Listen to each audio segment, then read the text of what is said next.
Boop.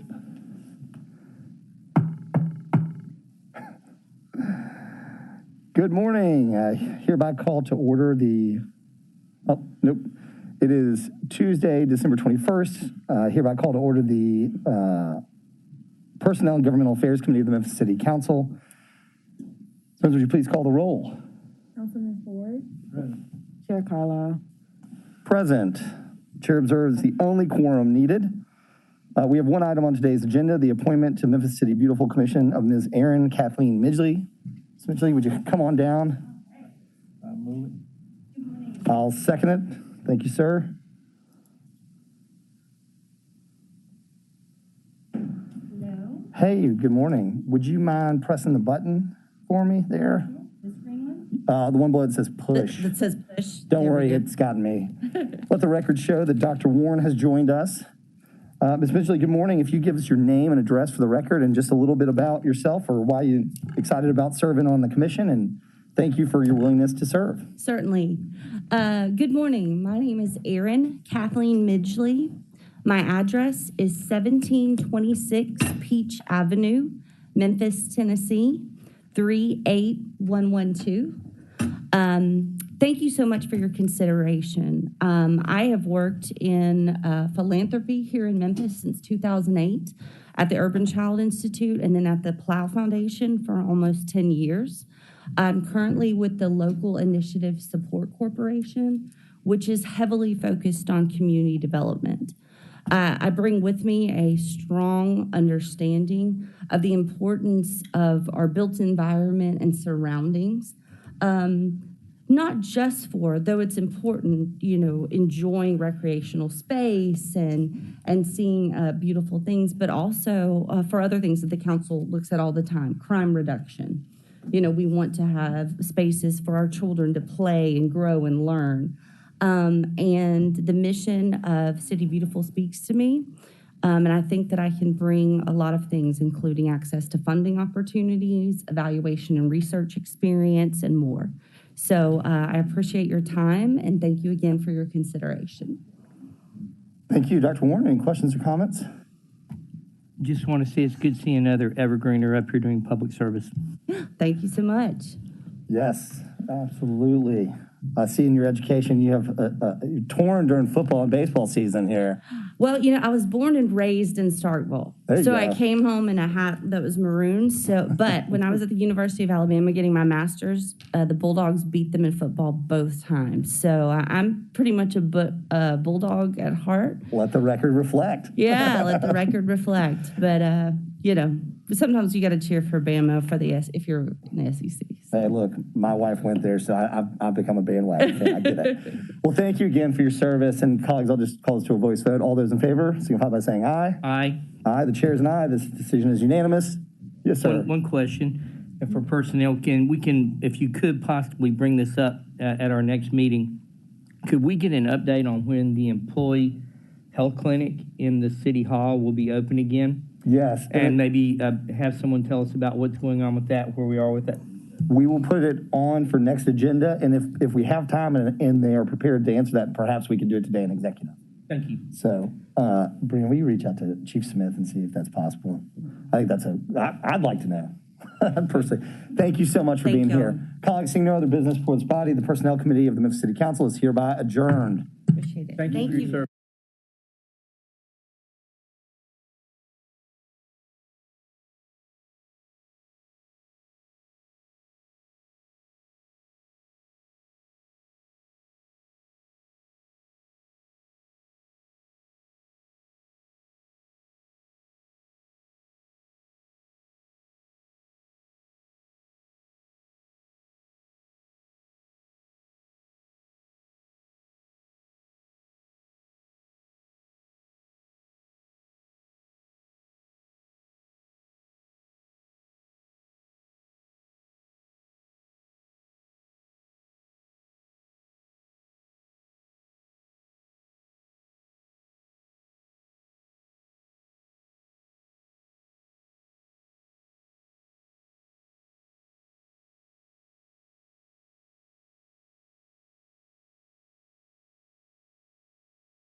4 days out from Old St. Nick. And I hereby call to order the Budget Committee of the Memphis City Council. Ms. Owens, would you please call the roll? Councilman Ford. Councilwoman Robinson. Present. Councilman Warren. Present. Chair Carlo. Present. The chair observes a quorum. Colleagues, we have 2 items on this morning's agenda. Item number 1, a resolution to amend the council fiscal year 22 grant allocations. All council districts sponsored by Councilman Ford. There's a request for same night minutes. Could I have a motion and a second to hear this item? Move it. Second. Moved by Councilman Ford, seconded by Dr. Warren. Councilman Ford, floor is yours. Thank you very much. Yeah, these allocations, I think they kind of really need it. That's why I kind of hold off on money sometime. I believe y'all got the new one because I kind of changed UCAN from 2,500 to 5,000. Just want to make sure you all got that. But it's Husband Institute, Memphis Area Legal Services, Community and Schools in Memphis, UCAN of Memphis. Some of these are different council members. None of them are really mine. But I appreciate it, but hey, I wanted everybody to really tell me who kind of needed some money in the end of the year, hey, which makes everything good. So, thank you all very much. Thank you, Councilman Ford. Please show Councilwoman Johnson as present as well. And I'll just read them in because Councilman Ford did change it from what's posted. Husband Institute, 5,000. Memphis Area Legal Services, 5,000. Communities and Schools in Memphis, 2,500. UCAN of Memphis, 5,000 for a total of $17,250. Colleagues, seeing no other members in the queue, all those in favor signify by saying aye. Aye. Chair is an aye. All those opposed, seeing none, this decision is unanimous and again with same night minutes. Item number 2 is a discussion on ARPA funds for home repairs. All council districts requested by Councilwoman Robinson and Councilman Ford. Ms. Cash, good morning. Councilwoman Robinson or Councilman Ford, would you like to say a few words? Councilwoman Robinson, floor is yours. Yes, I just wanted to make sure that in this item that we have a discussion about how those opera dollars were to be spent. In the discussion that we had in our original opera dollars, we wanted to make sure that we did home weatherization. The organizations that I talked about at that time was Habitat for Humanity, Housing and Community Development, as well as the Share the Pennies program. And in our second allocation of dollars, just the council grants, I brought back again because I didn't think it was enough money for the Share the Pennies program and the program at Habitat for Humanity.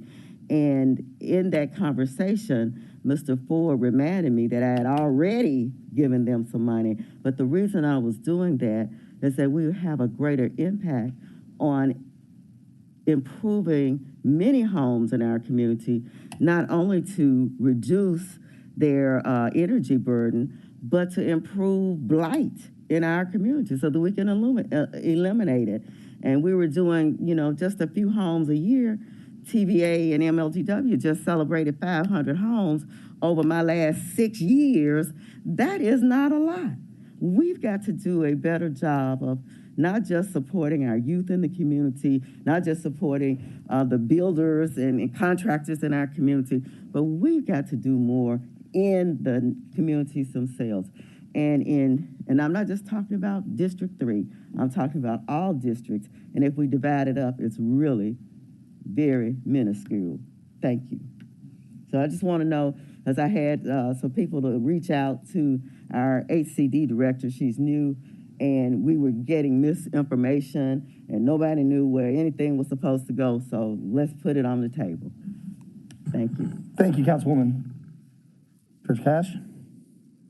All right, good morning. Ashley Cash, Director HCD, 125 North Main. And I appreciate y'all allowing us to come back here. Mm-hmm. I'm going to, let's see. Yeah. Press it again. I'm just gonna pull up this document that I shared. So initially when we came before council, when the city received its $161 million allocation for ARPA funding, we came and we presented a concept, I think at that time, of around, it wasn't enough, and council let us know, but I think we presented a concept of around $1 million for home repair each year. You all came back and said, one, that wasn't, to Councilwoman Robinson's point, that's not going to be enough. It'll be a drop in the bucket.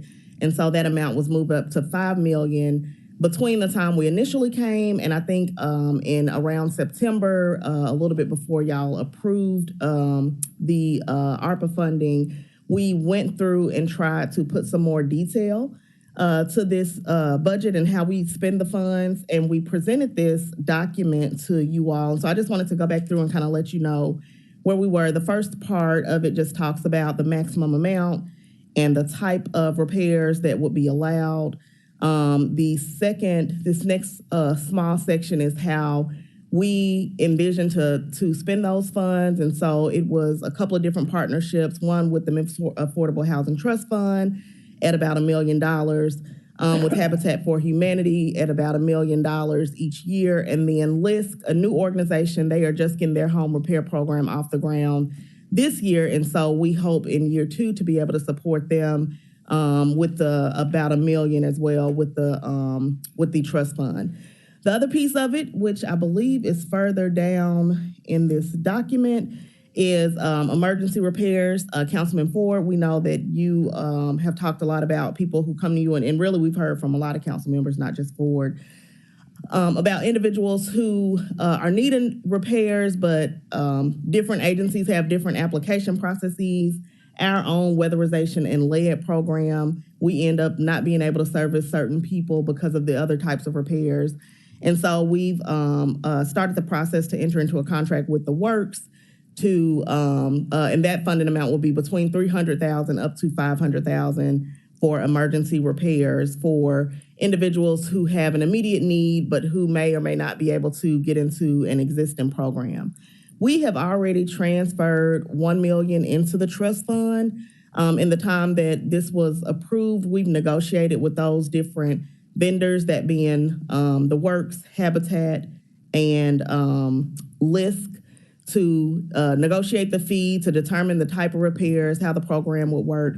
And we're currently in the contracting process with them now, with those programs anticipated to kick off hopefully right after we get back from the holidays, probably the second week in January. We've been taking some calls of different community members to determine their need, if they're eligible or not, so that once these programs are kicked off, we can just filter them through. They don't really have to wait on that. And so we've been working since that was approved.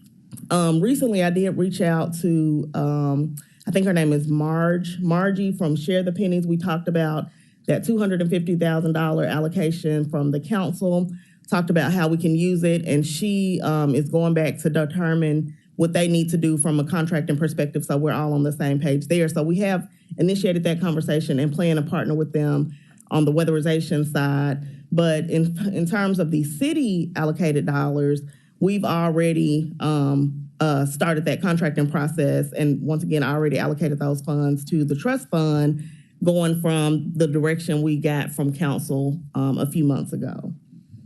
All right, sure.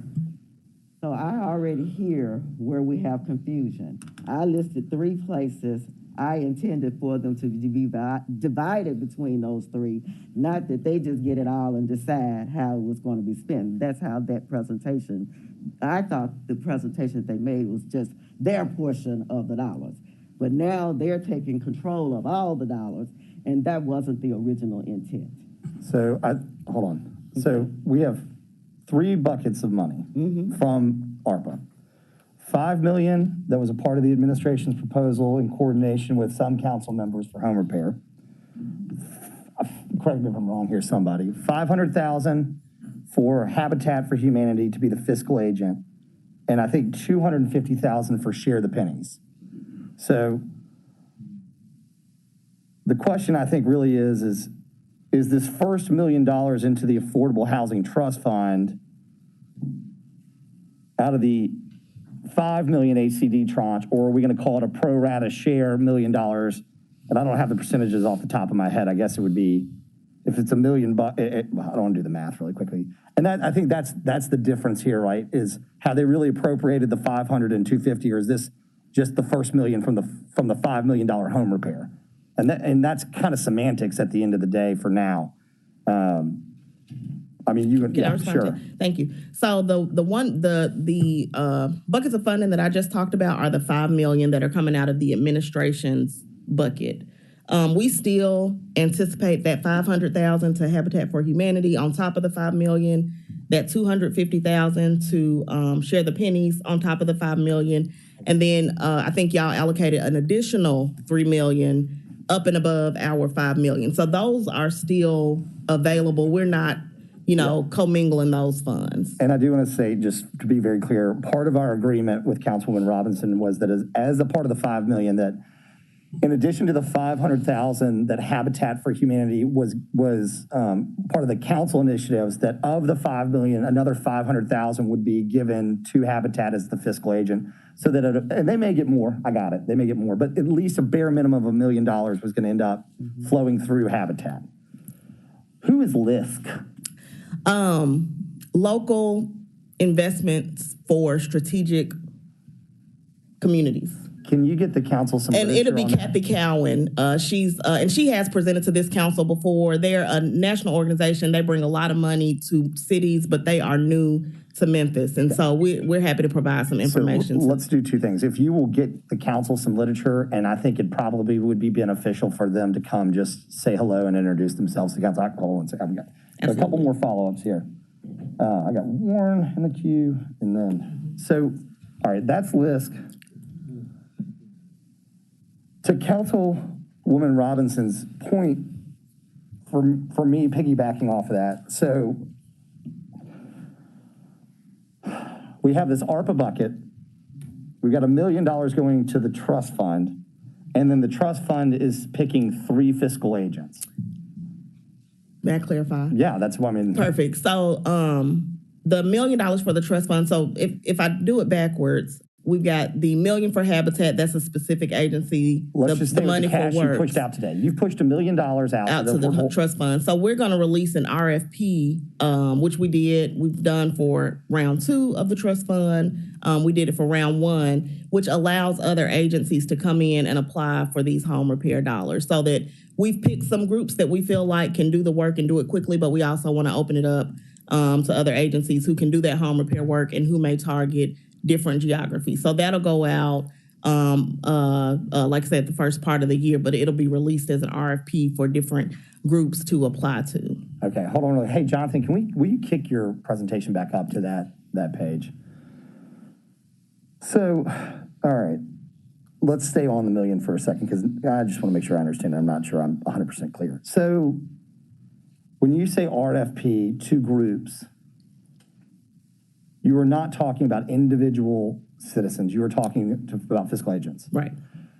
How are you going to divide the award of $1 million at this point? So we've done that before. We had $1 million in the trust fund. I think about 6 agencies received the funding. The awards were between $200,000 to $300,000. Some of them got $600,000, but they would apply for a certain amount of the trust fund. Let me back up here. Each one of them is going to have, because really I think at the end of the day, there's a few things flowing here that I want to make sure that I understand, and we're doing it efficiently. You're kicking, let's just say it's 4 groups, just to keep the math simple. You're kicking $250 to each group. They each have their own administrative costs, et cetera.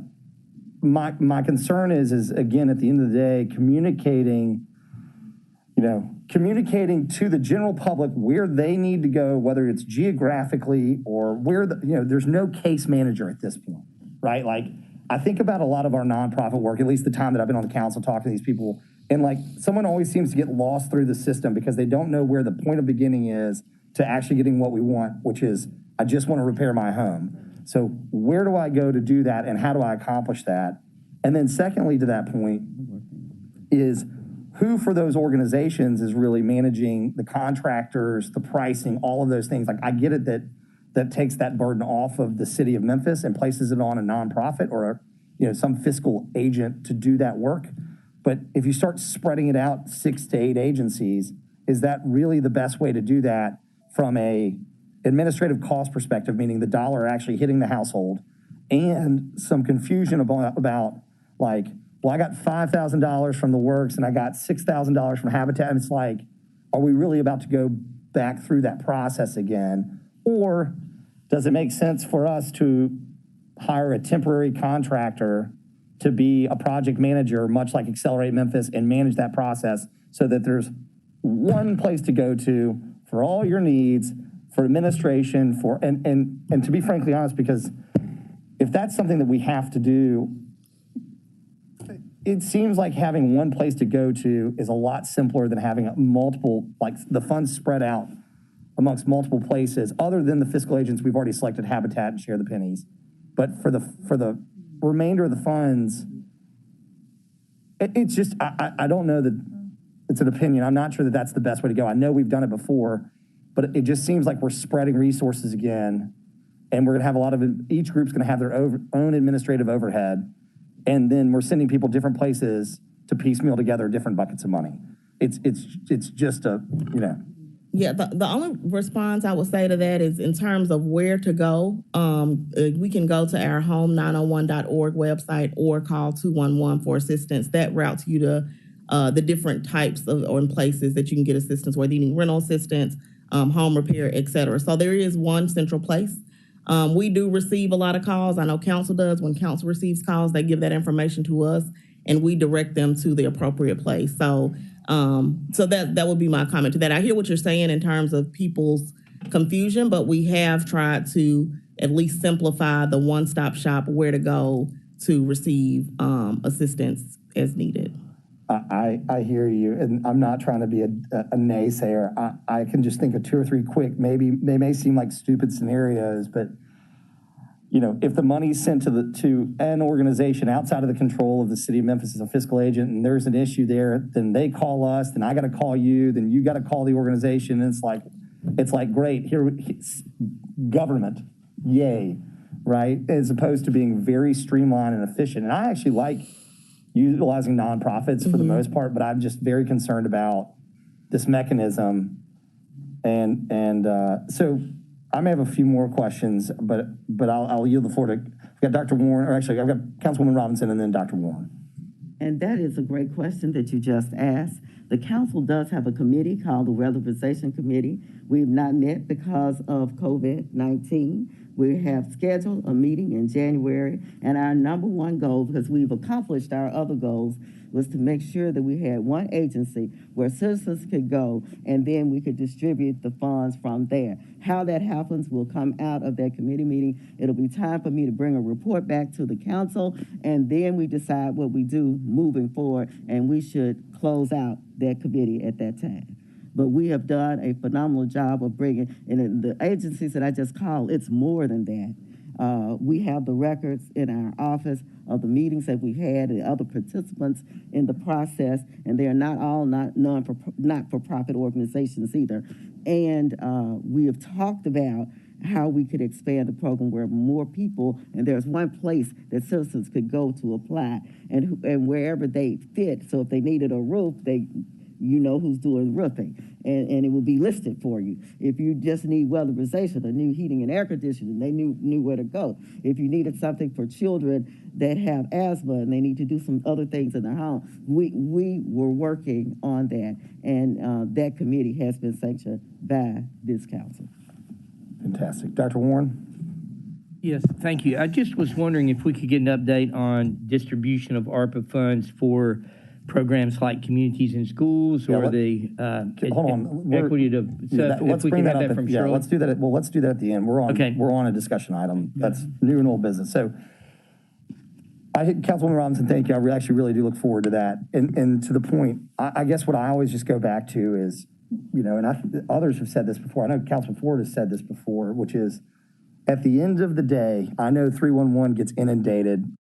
God bless Steve Schuler, but we also do too. And our responsibility is, who are we holding accountable when there is confusion and or something is wrong through the process, right? Like, I don't have direct oversight of you. That's Chief McGowan's responsibility, and I don't have direct oversight over the works. And you know, we try and make it all work better, but you know, I know this isn't the administration's first rodeo. I'll say it one more time. My concern is making sure that the dollars are not spread out so much that people are confused about where to go, and that one group runs out and another group doesn't, and we're trying to send people around and that we're losing them somewhere in the pipeline when all they really needed is it's January 8th and their pipe burst and they need an emergency repair and it's a catastrophe.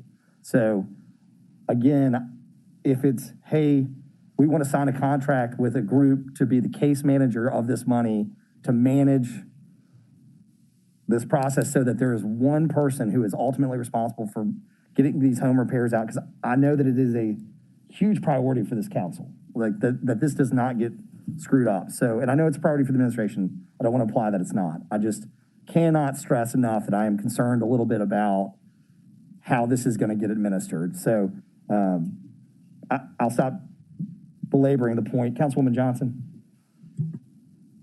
Thank you, Chair. You basically, between you and Robertson in discussion, I've heard my concerns be addressed, and I'm sure it's just a process we need to be working on. This is not new. It's been done over and over in the city and in the county on several occasions, so we just need to just reach back and pick up those policies and procedures and move forward with it, and stay focused. It's just going, I mean, I've worked with programs like this before, and it's difficult. It's not an easy process, because everybody's job is an emergency.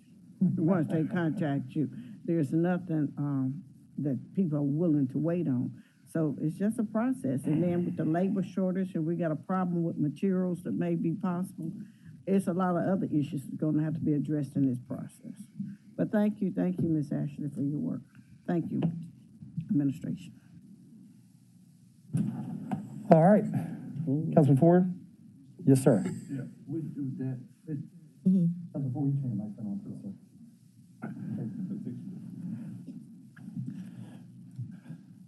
I need you to check on something for me. There's a young lady that's here every council meeting, just like that gentleman that's over there sitting.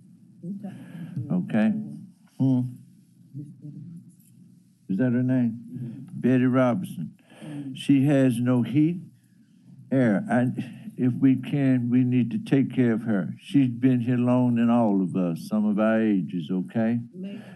Go. Now, that's another discussion about rental units. Are we going to apply these funds to rental units? She rent. No. We have been trying to find her housing right now.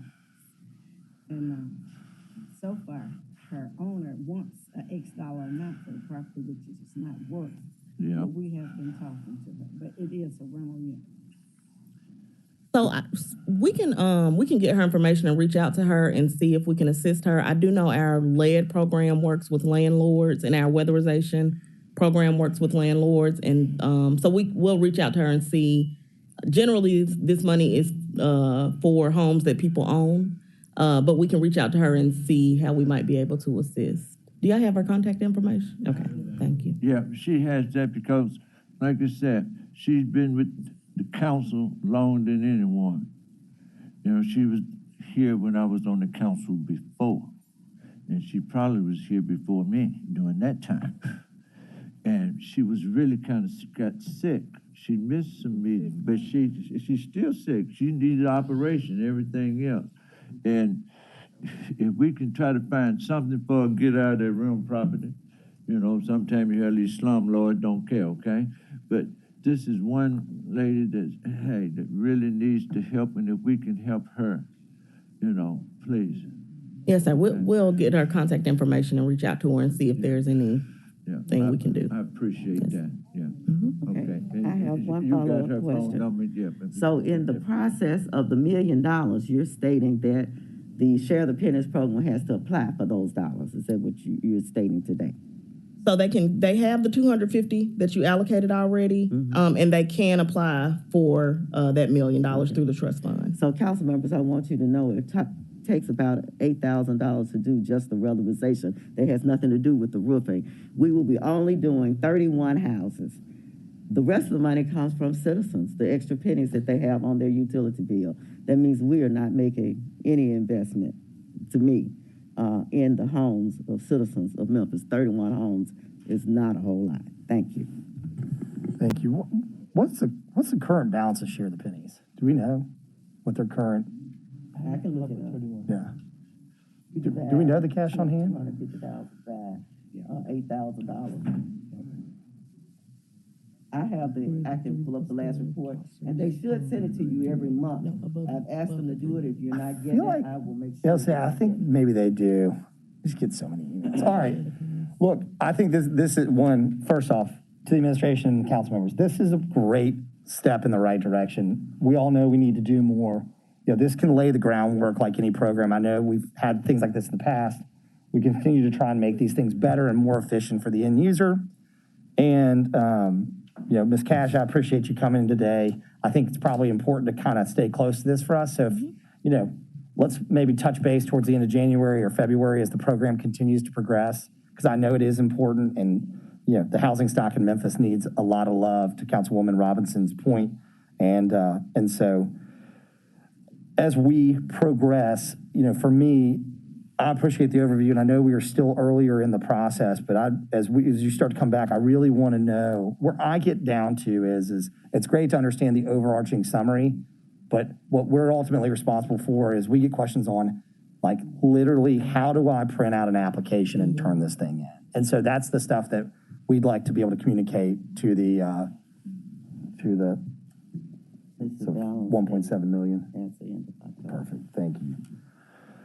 Just for the record, as the end of October, was 1.7 million was in the share of the pennies account. So they probably, somewhere around that. But anyway, it's really that case management. How do I tell somebody that walks up to me at church service that this is what they need to do and where they need to go and help them manage that all the way through? So I won't take any more time. I know it's valuable. Colleagues, any other questions or comments? Yes, Councilman. Oh, all right, on this item. Any other on item 2? All right.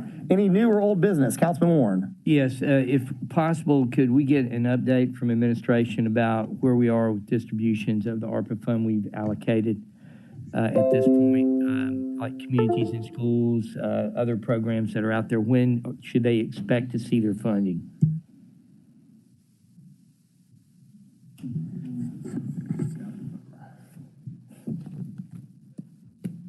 Lots of discussions. We've worked. We've tried. Good morning, Council. Shirley Ford, Chief Financial Officer, City of Memphis, 125 North Main, Suite 368. Hope y'all are doing well this morning. I do not have a formal presentation. I'm sorry, I was not expecting to have to make one this morning. I can give you some updates from what I'm absolutely certain of. The amount that was approved for employee premium pay, both distributions have been made, and the employees have received that. We are in the process. We have made part of the revenue replacement for our TDZ revenue. The construction cost accelerator, we have not pulled on those funds yet. As you all are aware, we have been making sure that we have reallocated and reassigned any project money that we might have availability for that prior to coming to this money. The city community asset revenue recovery, all of those contracts are out and coming back in for signature. That amount for this year was $3.4 million. The College Chapel, as you know, has been completed. Regional 1 has been completed. In our youth services, I am included. Director Griffith is working on those, the summer youth internships, apprenticeship, and MAPS. All of those in the amount of approximately $1.7 million are in process. The Opportunity Youth, we, I think, have our first contract out to assist with the Opportunity Youth. As you know, that is a new initiative. That is $420,000. I'm sorry, I do not know the absolute status of that contract yet. Manhood University and has been in process, and Ken Moody is overseeing that project. The Blight Remediation and Public Service Corps, I don't think we have initiated yet, have we? We have not initiated yet. The Housing and Community Development Initiatives, the support for mortgage assistance in the amount of $366,667. I can get an update for you from, we should have grabbed Ms. Cash. The community support for home repair, you just heard, it was $2.5 million this year. We have 1.5 that is already committed to Habitat in the Works, and 1 million that has been distributed and transferred to the Affordable Housing Trust Fund. The mobile library community service That project is in RFP. We are hoping that we can pull onto a state contract to get that mobile van for them. Animal services community support initiatives. As it turns out, those employees are associated representative employees, so we are having to hire them. They will be brought on as grant employees. Director Pugh is in the process of hiring those. That is a process of $200,000 each year for years 1, 2, and 3. The Group Violence Intervention Program, we did not allocate any money this year, although I think there is a grant on your agenda today to help with that initiative. It is in process and moving forward. We do have operating money that we have used from our budget this year for that initiative. In the public safety initiatives, the technology improvements, I will have to get an update from Chief Davis to see where we are on those. We had $1 million this year. We knew it was kind of coming in late for technology this year, but I do know that we have ShotSpotter and a couple of other initiatives that are in process. The staff support for public safety development and training initiatives, $165,000 is in process, and the hiring is on the works for that. The Public Safety Division enhancements, I think you have a resolution coming up on that. The Public Safety the Public Safety recruitment incentives, I think that was reported on at last council. The allocation this year for that was $3 million. The staff support also, I think that was updated in last council. So that's approximately $5.2 million that we are looking at for year 1 in distribution. Last week, I met with your co-council member, Councilman Carlisle, to discuss and review the $20 million council initiatives. So some of those, I'm sorry, I really can't give you too many updates on. I know that we are working on contracts for some of those, but that is something that Councilman Carlisle and I talked about, that some decisions will have to be made as to who is going to be responsible for developing and executing those programs. And at this time, that is all I have, Council. Yeah, that primarily what I was interested in was the council initiative. So can you explain a little bit more about the process, because we're getting requests from that and people are wondering when we're going to be moving on that. So what seems to be holding us back there? Such a great question, Dr. Warren. Yeah, so, we're talking about a lot of money, and we don't have all that money today. And so we're managing appropriated dollars or allocated dollars that we've earmarked for certain programs. Like if Councilwoman Logan and Councilwoman Easter Thomas said that they needed $6 million of cash today to be wired out, plus all of our other initiatives, we wouldn't have enough cash.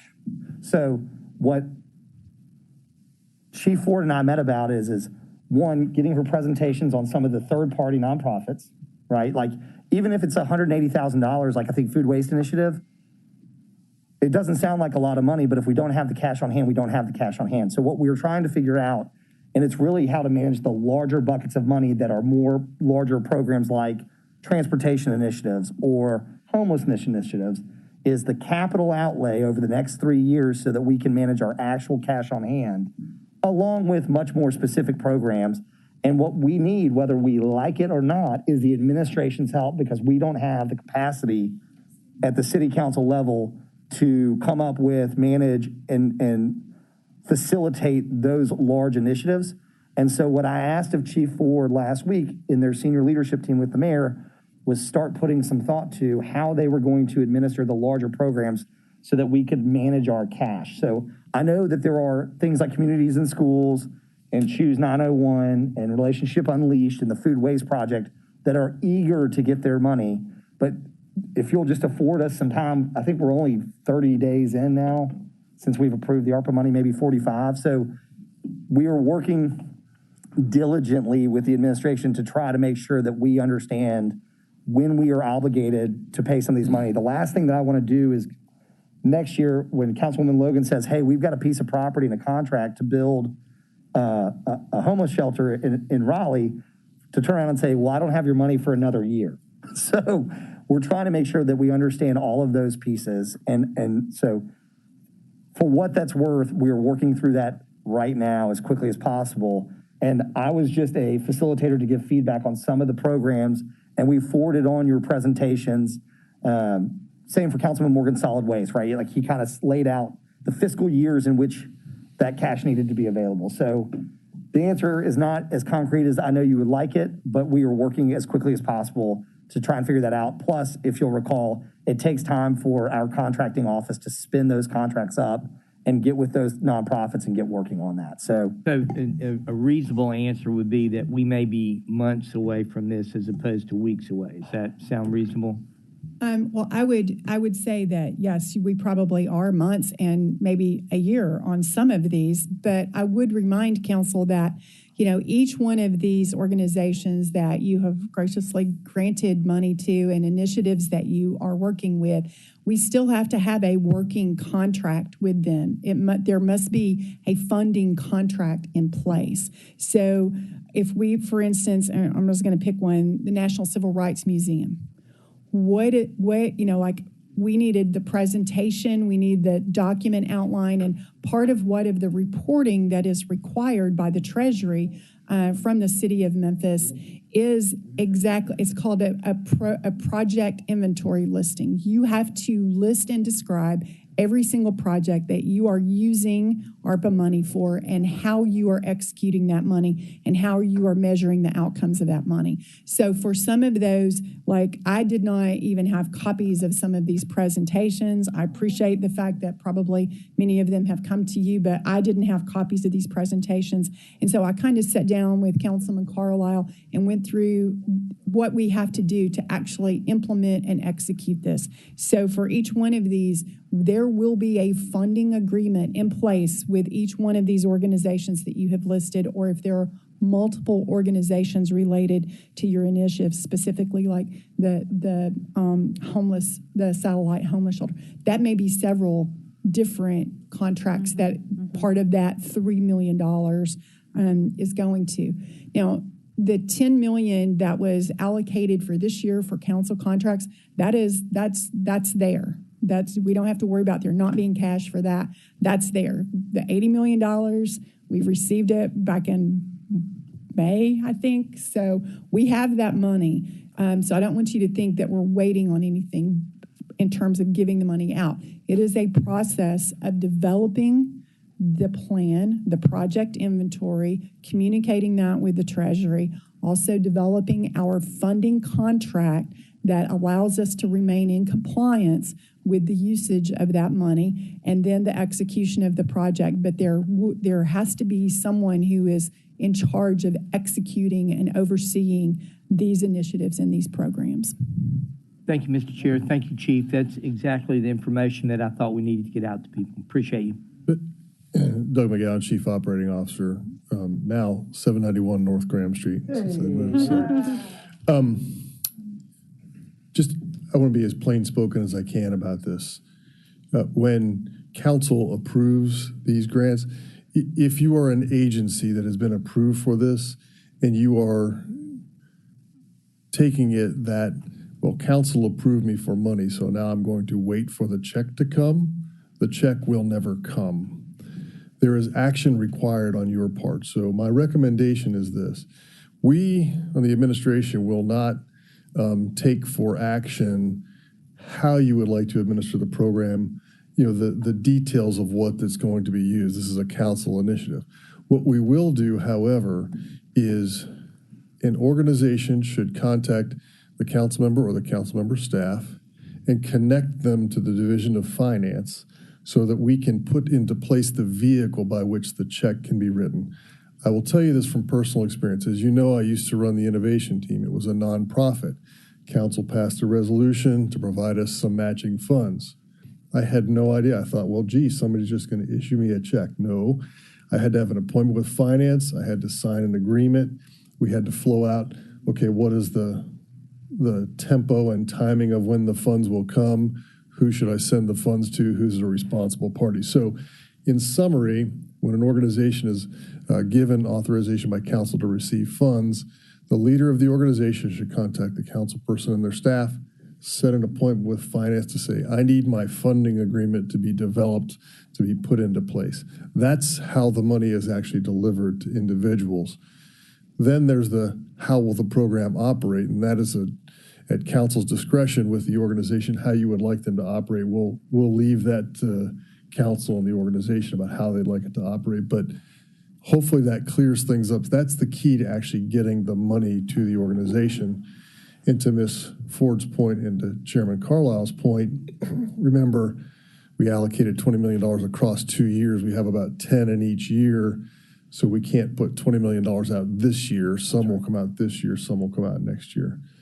Hopefully what I said makes sense for everybody, that you can't just be approved and the check will come. You have to take some action to initiate the funding contract. We're not going to hold that up, but we just need to know who the person is and where to send the money to. So that's super helpful for me. I'd say two things. Just back to the cash flow.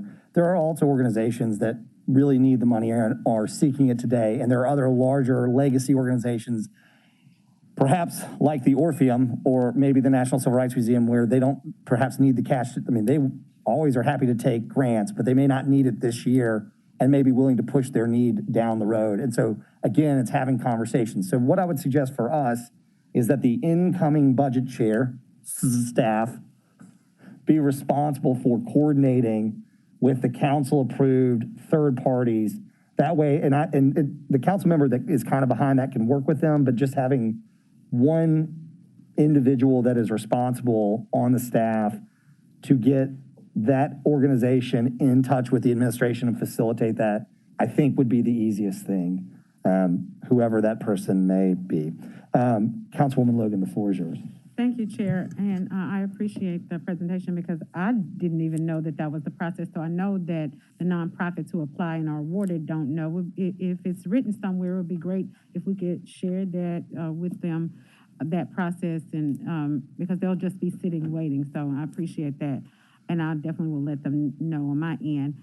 But my question is, for those agencies, nonprofits that are doing construction, and they have to have the construction done by a certain time. And so, you know, they have architects and they have project managers and all of that. And so is there like a priority, or is that what you were trying to?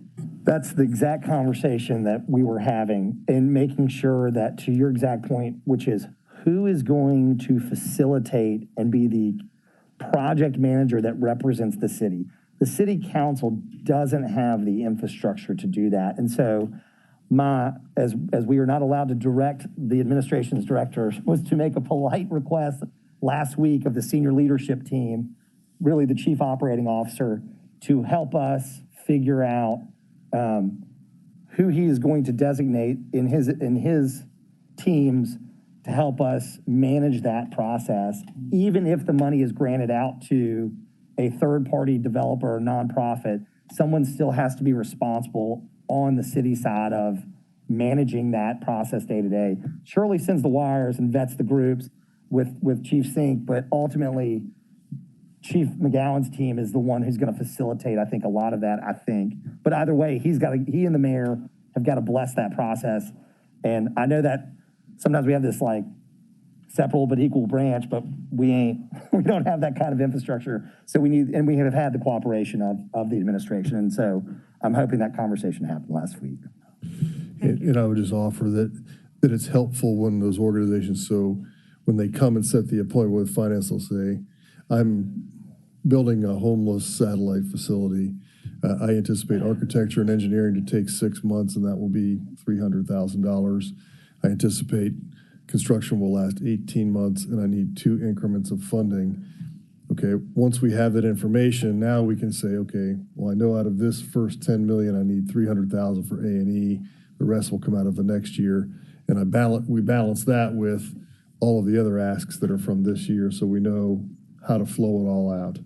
And so that's why I'm asking that we all come together. I think yours is a good idea, Chairman Carlisle, to have a point of contact on council for these to help us with that first cut of prioritization. And that will be helpful for us. And we're happy to work collaboratively with y'all to make sure that happens. Because what we don't want to do is people just wait and nothing happens, obviously.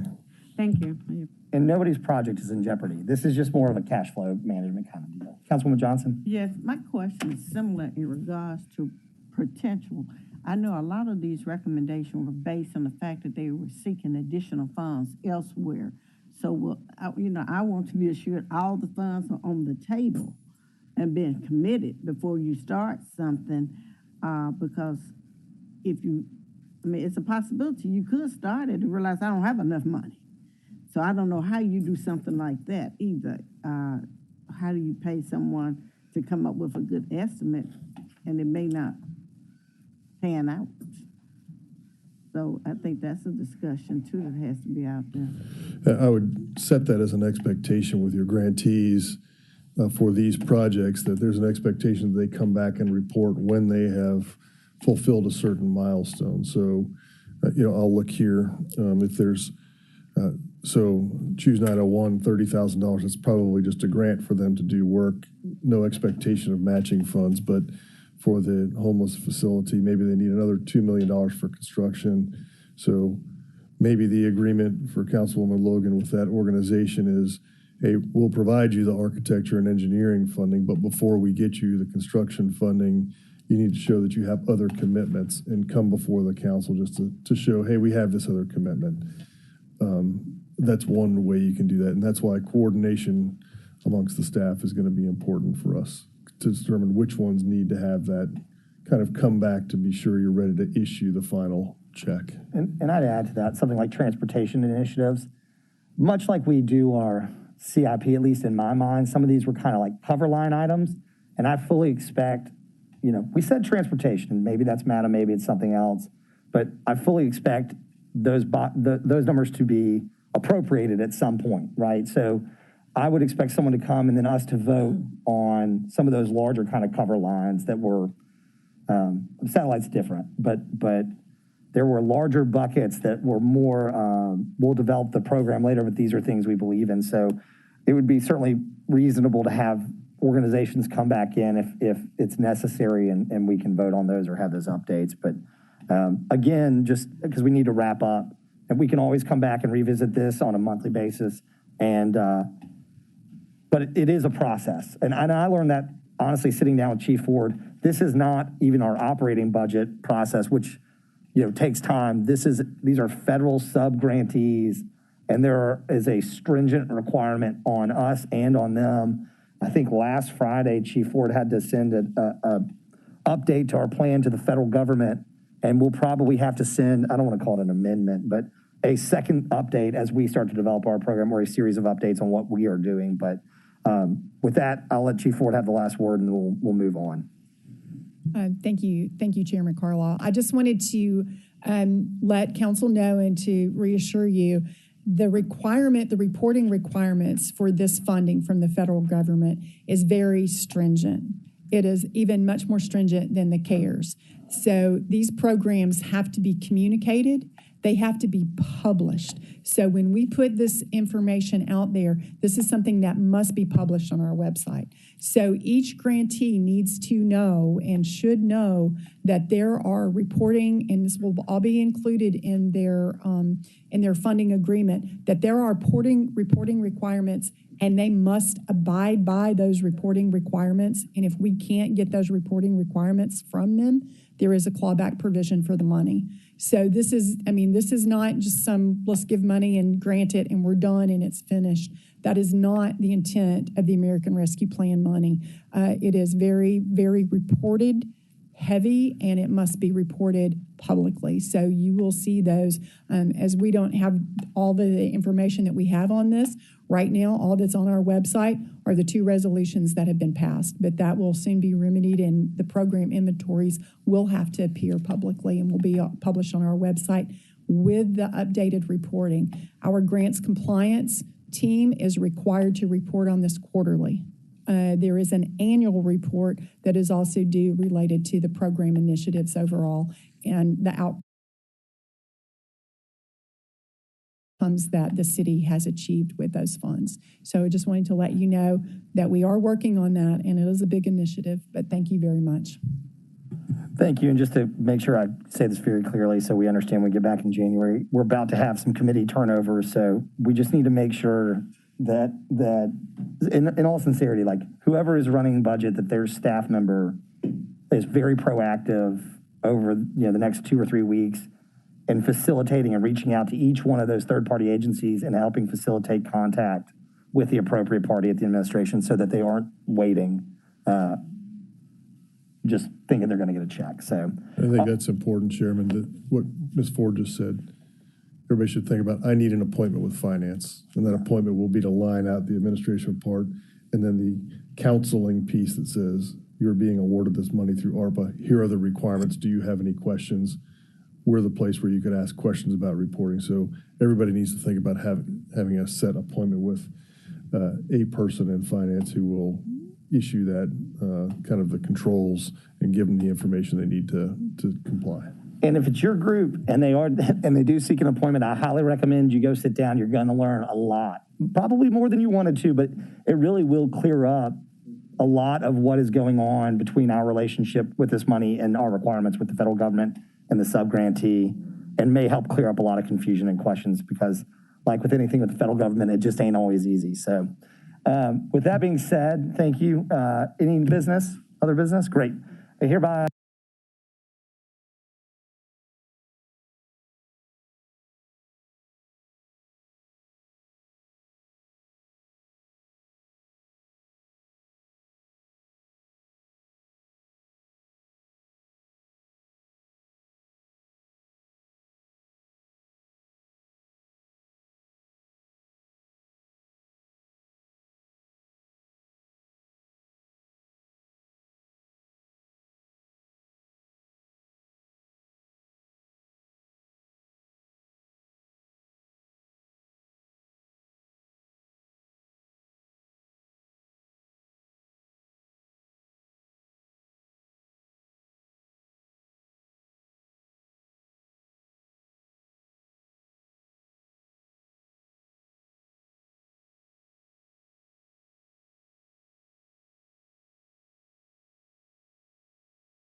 Councilwoman Logan. Present. Councilman Smiley.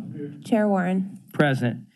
We have 5 items on our agenda. Item number 1 is a resolution to appropriate funds in the amount of $500,000 GO bond for CIP project number PD 02016 for the construction of the new Mount Moriah Police Station. That's Super District 3, District 3 and Super District 8, sponsored by the administration with request for same night minutes. Could I have a motion, please? Moved by Councilwoman Robinson and seconded by Smiley. Okay, go right ahead, Chief. My name is CJ Davis. Microphone. Good morning. CJ Davis, 97 Madison Avenue, apartment number 9. This particular project is an ongoing project, and these funds are to continue the work on the new Mount Moriah precinct. And historically, this project, and I think Deputy Chief Oakley has a little bit more information, is one that has been in discussion, and plans have already been generated for this location. And we ask that this money is approved so we can continue the construction of the new precinct. See no questions. If no questions, all those in favor, please say aye. Aye. Any opposed? No. Chairman's aye. That it goes down with a favorable recommendation. Item number 2 is a resolution to appropriate funds in the amount of $382,500 from GO bonds for CIP project number PD 02018, Police Services Violent Crime Unit, VCU renovation, District 5, Super District 9, also sponsored by the administration. Could I have a motion? So moved. Moved by Robinson, seconded by Logan. Chief? Just to add a little bit of information about this location, this was one of the first units I visited when I became the chief here. And this is a location that absolutely is in disrepair and overcrowded. Officers and investigators are sort of working on top of each other. So we appreciate the funds being allocated for this particular unit to be rehabbed. Thank you. Have any questions? Councilman? I strongly support this, and please also note my vote as yes on the previous question. Thank you. Thank you, Councilman Colvette. Any other questions? All those in favor, please say aye. Aye. Any opposed? No. Chairman's aye. That passes to go downstairs for same night minutes with favorable recommendation. Item number 3 is resolution to appropriate funds in the amount of $900,000 GO bonds for CIP project PD 04022 Police Services in-car video. All council districts also request for same night minutes. Chief? Yes, our in-car video program is critical to the police department. We depend not just on body-worn camera, but the in-car videos as well. The current system is at end of life, and these funds will help us to ensure that we have a robust infrastructure and dependable in-car video system.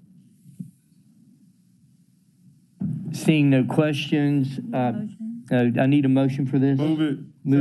Moved by Councilman Smiley, seconded by Colvette. All those in favor, please say aye. Aye. Any opposed? I'm also an aye that we have that. That will go downstairs also with request for same night minutes. Item number 4 is a resolution to appropriate funds in the amount of $330,060 in GO bonds for CIP project number PD 04029, Police Services Radio Maintenance Rehab Project, also District 5, Super District 9, sponsored by the administration with request for same night minutes. Could I have a motion, please? Moved by Smiley. Second by Robinson. Chief. And this technology also is another system that is outdated, and our officers experience some blackout periods and locations in the city. This is an ongoing project, and we hope that the new infrastructure will last for several years to come before we have to do another upgrade of our radio system. Thank you, Chief. Let the record reflect that we're now joined by Councilman Ford and Councilwoman Johnson. Any questions on this item? If not, all those in favor, please say aye. Aye. Any opposed? No nays. I'm also an aye. That project passes to go downstairs for same night minutes. Our last is a resolution, item number 5, a resolution to accept a grant agreement between the city of Memphis and Everytown in the amount of $100,000 to support partial salary of GVIP data fellow for 2 years to collect, analyze, and organize information related to gun violence. This is all council districts and is sponsored by the administration. Moved by Smiley, seconded by Robinson. Thank you. Chief? Thank you all. You all made an investment in the GVIP program last week or 2 weeks ago. We told you we're building the system and putting it together and that your investment will be matched by other investments. This is the first one of those. It's $100,000 from Everytown Against Gun Violence. One of the things that we've talked about is how do we know if what we're doing works? Well, this person is going to focus every day on measuring things to determine if it works. I think Michael Bloomberg, mayor, is the first one that said, "In God we trust, all others bring data." And that's what this person is going to do, is bring us data to analyze this work that is going to be done across our community. So we're very pleased to have this, bring on some additional capability to measure the work we're doing to make sure it's having the desired impact. So I request your approval of this, accepting this grant. Thank you, Chief. I can tell you that for council members to be able to have data when people ask us questions and be able to say, we started here, this is what we're doing, this is how it's working, it's going to be very important as we go forward to get public buy-in and support for this group violence intervention plan. So thank you very much for bringing those funds. Do we have any questions about this? I just want to know Councilman Smiley? some clarity on Everytown. I guess the language in our document says between the city of Memphis and Everytown. Yes, Everytown Against Gun Violence is a collaborative nonprofit that advances the notion. They advance everything from legislation to policies to practices for municipalities and counties that are trying to combat gun violence. They bring best practice to the table, and we're blessed that this is one of their first grants to a city for this data fellow. So the entity that's cutting the check is Everytown? Yes, Everytown Against Gun Violence, yes. We'll try to make the records reflect that as it just says Everytown here. Yes. So we'll add the against gun violence to our corrected version tonight. Any other discussion, any other questions? No same night minutes. Okay, no same night minutes on this. Is that correct? Okay, so we'll go ahead. What are we waiting on? Can we just add same night minutes if they're getting us money? What are we waiting on?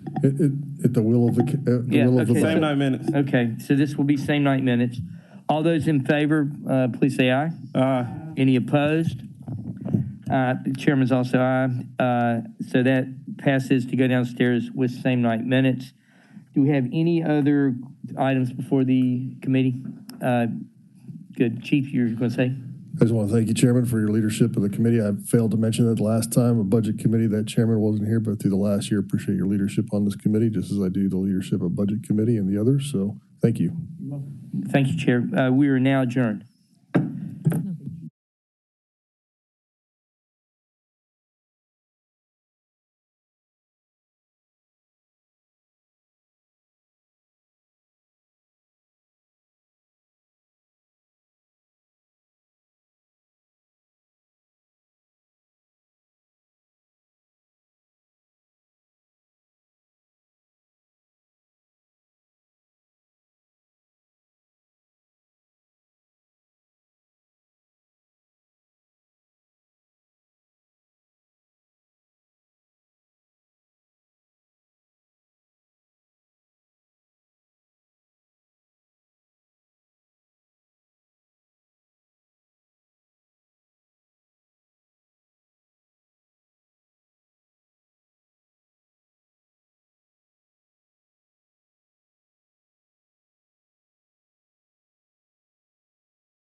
Councilwoman Johnson.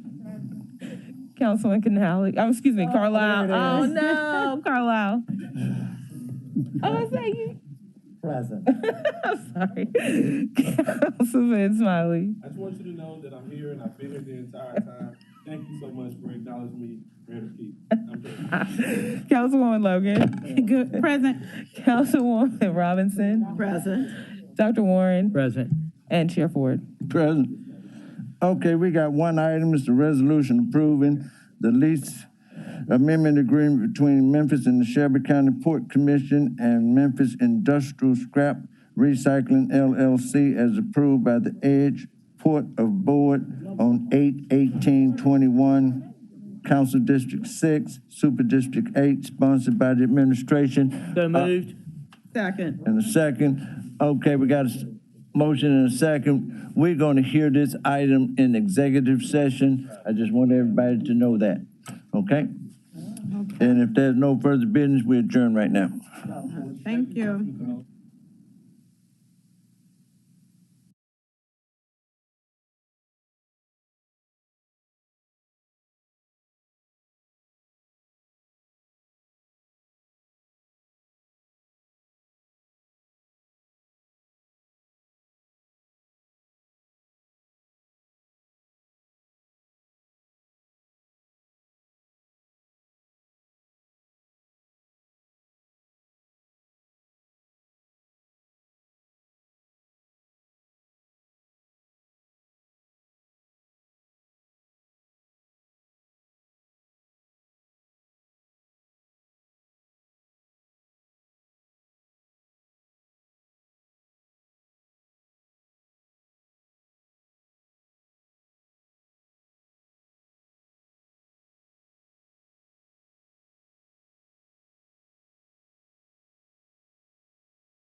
Let's try that again. It is 10:47, and I call the Public Works, Solid Waste, and General Services Committee order. Ms. Meredith Keaton, the best analyst on this side of the Mississippi, please call roll. Councilwoman Johnson. Councilman Canali. Here. Councilman Ford. Councilwoman Logan. Councilwoman Robinson. Present. Councilwoman Swearingen. Present, sorry. Chair Smiley. Absolutely, we're here. 4 items on the agenda today. We're going to get through them pretty quickly, so please pay attention. Resolution requesting the approval to sell 2 city-owned parcels located at 0 Democrat Road, parcel ID 07301-700-205, and a portion of 3729 on a road, parcel number 07301-700-206, Memphis, Tennessee 38118. District 4 Super District sponsored by the administration. Has a request for site name maintenance. Can I get a motion in a second, please? Is someone going to move it? Moved by Ford. Seconded by Logan. All right, the floor is yours, Mr. Osborne. All right, Carlton Osborne, City of Memphis real estate manager, 125 North Main. This property is a portion of the Night Arnold property that the City of Memphis is using for the development of the general services facility. It was determined to be excess land, and MLGW was requesting that particular piece of property, or these 2 pieces of property, in order to build a transmission install transmission equipment to service customers in the area. The value of the property was determined by a appraisal. The property is valued at $45,000, and they are offering that amount. And we're requesting that you approve the sale of that particular piece of property. It appears that all hearts and minds are clear. All those in favor? I tried to get by. Councilwoman Johnson, the floor is yours. I just want for clarity, because things have happened here so fast sometimes. This property is owned by private individuals. There's no type of condemnation or anything involved with this. It's owned by the City of Memphis. It's owned by the city. Yes. And you're buying it? The MLGW is purchasing it from GS, City of Memphis. The funds will go towards the future construction needs for the Coke facility. Okay. Thank you, Chair. Thank you. It appears that all hearts and minds are clear. All those in favor? Don't sound so enthused. Any opposed? All right, in its opinion, the chair, the ayes have item number 2, an ordinance to amend chapter 9-12, air pollution control of the City of Memphis Codes of Ordinance to add to the Shelby County Air Code, all council districts sponsored by the administration. Can I get a motion in a second? Moved by Ford. Second. Seconded by Canali, or Cano. Director Connect, the floor is yours, good sir. Good afternoon, Robert. Good morning, Robert Connect, Public Works Director, City of Memphis. Thank you, Director Connect, the floor is. We can hear you well. The Shelby County Health Department asked me to present this, and basically, and they should be here, but I think we're running early. So basically, they are amending all of the air permitting requirements throughout the county at all the municipal levels. This was being driven basically due to the fact that there was some regulatory changes that required them to make these revisions, and so working with the Shelby County Health Department, this ordinance was provided and is recommended for approval. All right. I know we started a little early. I know they were probably headed this way. Is any council members would like to hear, you want to move this toward the end and see if they make it on time? Okay. We're just going to move on from this item, and I guess we're going to come to it again and see if anyone from the health department comes to this item. If so, we'll probably have you back up and explain it to us again. All right, we're going to move this item. All right, we're going to go to item number 3 and come back to item number 2 and see if anyone from the health department comes back. Item number 3, a resolution approving the sale or transfer of city-owned parcels located at 203 South Main Street in Memphis, Tennessee, Shelby County, Tennessee, 38103, also known as the Orpheum Theater, District 6, Super District, sponsored by Councilman Covette. Is Councilman Covette here? All right. Is anyone want to speak to this item? First, can I get a motion in a second? So moved. Moved by Warren. Second. Seconded by Johnson and Ford Canali. Chief McGowan. Thank you. I have nothing substantial to offer except to say that there were some questions last meeting about other parcels that the city owns. We have forwarded those on to City Council. I think there was a question also if we've made any investment in this property in the last 8 years, and we have not made any substantial investment. I think we also passed along the appraised value of the property, and I think that was all the information that was requested from us. Are there inquiring minds would sure have more questions than this? Okay. Dr. Warren, the floor is yours, good sir. Yeah, I just have like sort of a comment to sort of summarize this, and I want to make sure that I've got this right in my head. So if you could comment on what I have wrong, Chief. It's my understanding that the reason we own this property was at some point we were able to get federal funds for the building to keep it functioning if we took ownership. Is that correct? I think it was, yes. The short answer is yes. A little bit longer answer is a part of the overall downtown revitalization. That was part of that program where we received federal funding to bring downtown back online. So that was part of it. Okay, and this was when, in the 70s or 60s, do you know? Yes, when there was, yes. And the agreement that we've got now to sell it back to the Orpheum, in that agreement, there is a clause that says if for some reason in the future they decide they're going to sell this building, it comes back to us for the same amount that we're selling it back to them, which is what, $1, or what is it? Yes, sir. That's my understanding, is that part of the requirement is that if it ever ceases to function as a theater, they cannot just dispose of the property at a commercial rate, because obviously it's appraised at a pretty high value, and that the ownership would come back to the city at that point. Okay, so, Mr. Chair, I'm just going to say that sounds to me like we've got all our bases covered, and I'm going to vote in favor of this. It seems like the right thing to do. Thank you. I know for sure Councilman Carlisle has something to say. Yeah, I do. Storied history with that building in the garage next door, and my family that I learned a lot more about recently. We built the MLG, what is now known as the MLGW garage, under a UDAG grant, which is kind of what put a lot of this in motion. And there's an incredible history with the Orpheum. All that being said, what I would like to know is, look, the Orpheum is an incredible thing in supporting the arts and the economy of downtown Memphis. And I've watched it go through ups and downs over 30, 40 years, really 30 years, I should say,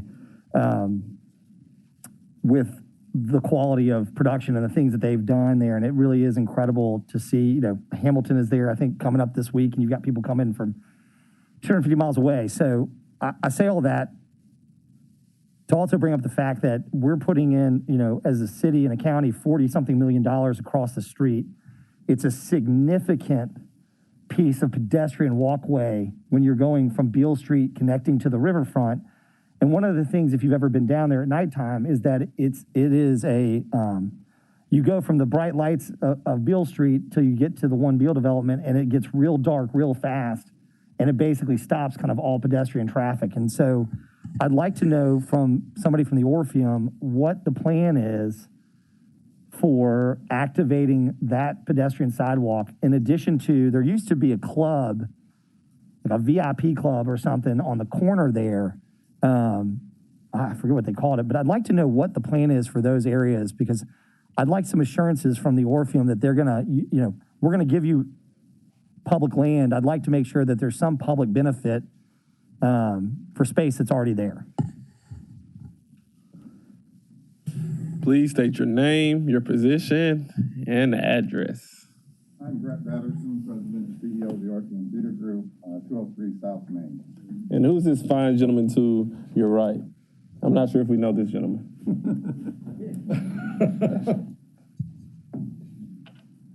Homer Brannon, 999 South Shady Grove. My guy. And I just want the good people of the city of Memphis to know such an excellent citizen of this city. Councilman Carlisle had a question. Could you speak to that question? And then there are some other questions from additional council members. I am happy to answer that question. We actually just last week reopened the VIP club that you mentioned after investing $500,000 in its renovation. It's called the Broadway Club. Broadway Club, thank you. Yeah. And we're very proud of the way it looks, and we're looking forward to activating it as much as possible. We had a discussion with Chief Operating Officer McGowan about how we might do that.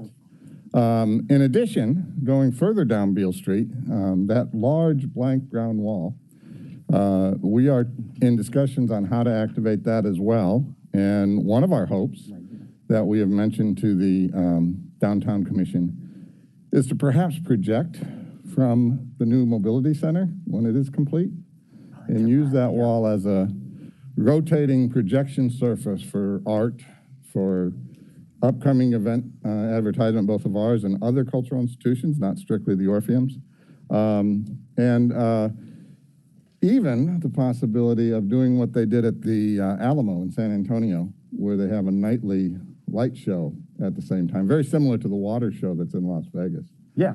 So all those possibilities are under discussion. We are aware of how that looks and how we need to make that connection, and we look forward to working with the city to do that.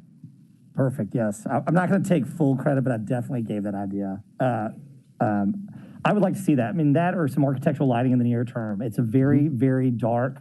As a matter of fact, last May, I was walking from a Grizzlies game back to the Hyatt, and I just remember thinking to myself, man, it is very, very, it's just not activated, and if somebody wanted to snatch you, grab you, anything, it could happen very quickly, and no one can see you. It's just a very dark part of the street walkway. Secondly, and I'll just say this, what are your plans? I know you said you've renovated the Broadway Club, but what are your plans for as access for the general public?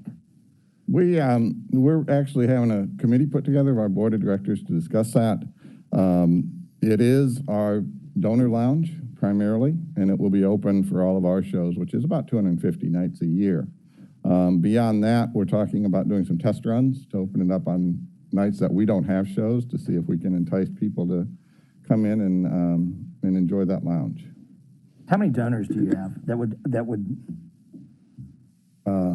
qualify, so to speak? I am estimating about 200. Okay. I'm not necessarily in the bar business, but I've been in the restaurant business a long time. We've had a few bars. I would hope that you would think your market depth is worth more as far as getting a public piece of real estate than 200 donors that may or may not come for one night on a 7-night run. So I hear you when you say they're for your donors, but if you're going to spend $500,000 for 200 people, I think you need to rethink your model. Well, we've just to correct, we've already spent the $500,000. Right. My point is your donors are usually season ticket holders, right? You've got 200 donors. You've got most shows that run 3 to 5 shows, maybe 7 shows. They're probably coming for one show. So you're talking about getting maybe 20 people a night, maybe 30 people a night for a show. I don't understand the math and the benefit, not only from your organization, but also for the city of Memphis, since you want $1 million to $4 million piece of property from us. That when I say consider, I'm saying you need to open this up to the public. One, because it's the health and benefit of the sales volume for you versus selling maybe a couple $20 Jack Daniels to a patron that may or may not come down there, and they're only coming one night versus the general public. Yeah, we intend to study it. We have a committee put together to study that possibility and do some test runs and see how the business is. I'm going to support this because generally speaking, I mean, over these kind of small details, I think it's important that they have the ability to control the real estate. We will have, the deed restrictions in there that it comes back to the city if it ceases to exist in what its capacity is. But I am going to be discussing with the chief legal officer some language that is, I'm going to make a kind request for her to put some more substantial language in there that's better than just a study committee based on what we are giving you. Not to mention the fact that you're up for a $250,000 grant for ARPA funding. So I think there's more than enough capacity for a pilot on that being open to the public. I mean, honestly, I could basically say that we're covering your ability to open it even if you were to lose your ass, which I don't think you're going to. So I'm going to say this just for the record, and then I'll take care of it in the background, but I am strongly, strongly recommending that you get that open sooner rather than later as we head into the spring season for the general public. And then lastly, and we've spoken about this before, but I'll say it, in addition to the pedestrian access on the north side, you have a large wall on the south side, and I'll say this gently because there is a conflict for me, but with $500 million being invested to the west, rather, it'd really be nice to see you guys activate the western giant wall above the loading docks so that people that are enjoying the riverfront, the One Beal development, are looking back at something that is more activated, whether it's, again, digital art or it's an electronic billboard it would be nice to see that, in addition to the fact that if it's a digital billboard, to be frankly honest, it's revenue producing. So I appreciate you. I appreciate all the phone calls from the board members that may or may not be listening. Please stop calling me. I really appreciate you. No more solicitation. I'm so happy it's over. I wish you the best of luck, and we'll talk more as this progresses, but I'll be supporting the transfer and sale. Thank you. Thank you, Councilman Carlisle. I must be someone out of my mind because I think I agree with almost everything you said today. This is a new day. Are you kidding? What? I really do. I really do agree. I didn't eat. That's probably the problem. But I wholeheartedly agree with Councilman Carlisle's comments, especially relating to the Broadway Club. I think it's a public piece of land, and I think it should be open to the general public. However you figure out how to do that, but I strongly think it should be open to the general public, and people should have access to it. I think Councilwoman Johnson had an inquiry, and I'm going to close it. Okay. Go ahead. Okay, thank you. Thank both of you for coming. Look, I want to just go back briefly. Now, why did you ask the city of Memphis to acquire this property back in 1982? Can you state that again for the general public so they understand? Yes, the state of Tennessee had surplus money, as I understand it, and they were giving grants to municipally owned historic buildings. Mm-hmm. So to qualify for that grant, the decision was made to sell and transfer the title to the city, and then the city applied for the grant and received the money that renovated the Orpheum. Do you know how much that was? That grant was $2 million. Okay. Since that time, how much money has the city of Memphis provided for your organization for that particular building? The city of Memphis did give $1 million. They issued general obligation bonds for $1 million to help with the renovation back in the 1980s. 1980s. And beyond that, I believe the city has donated to the Orpheum through various smaller donations. Yeah, I've asked for that information, have not received it. So I think that would be important for me to know in regards to what the property should be transferred back. I received some calls from the board members, but I also received calls from the general public who felt like if it's a city piece of property, that the city needs to hold on to all their assets and not be giving them away. But I'm trying to build a case in the sense that basically you have been self-supporting over a period of years, but I can't actually say at this point exactly how much the city has contributed to the service.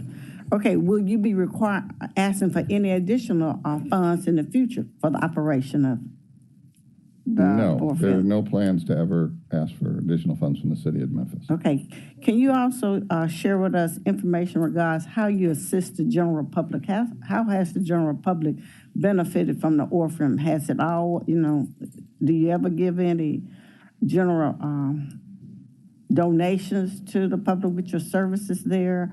What type of general public services have y'all provided and intend to provide in the future?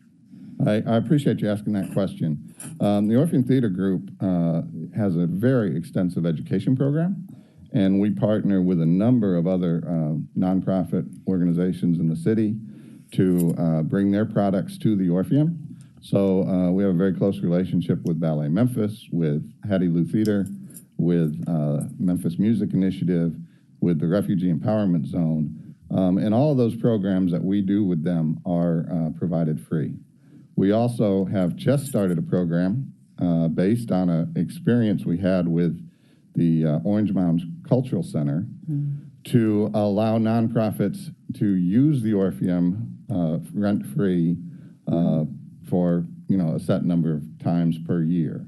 Orange Mound Community Center came to us a couple of years ago, asked to use the Orpheum, and we let them, and we actually did it 2 years in a row, and they did a program they called Orange Mound Comes Downtown, which was highly successful.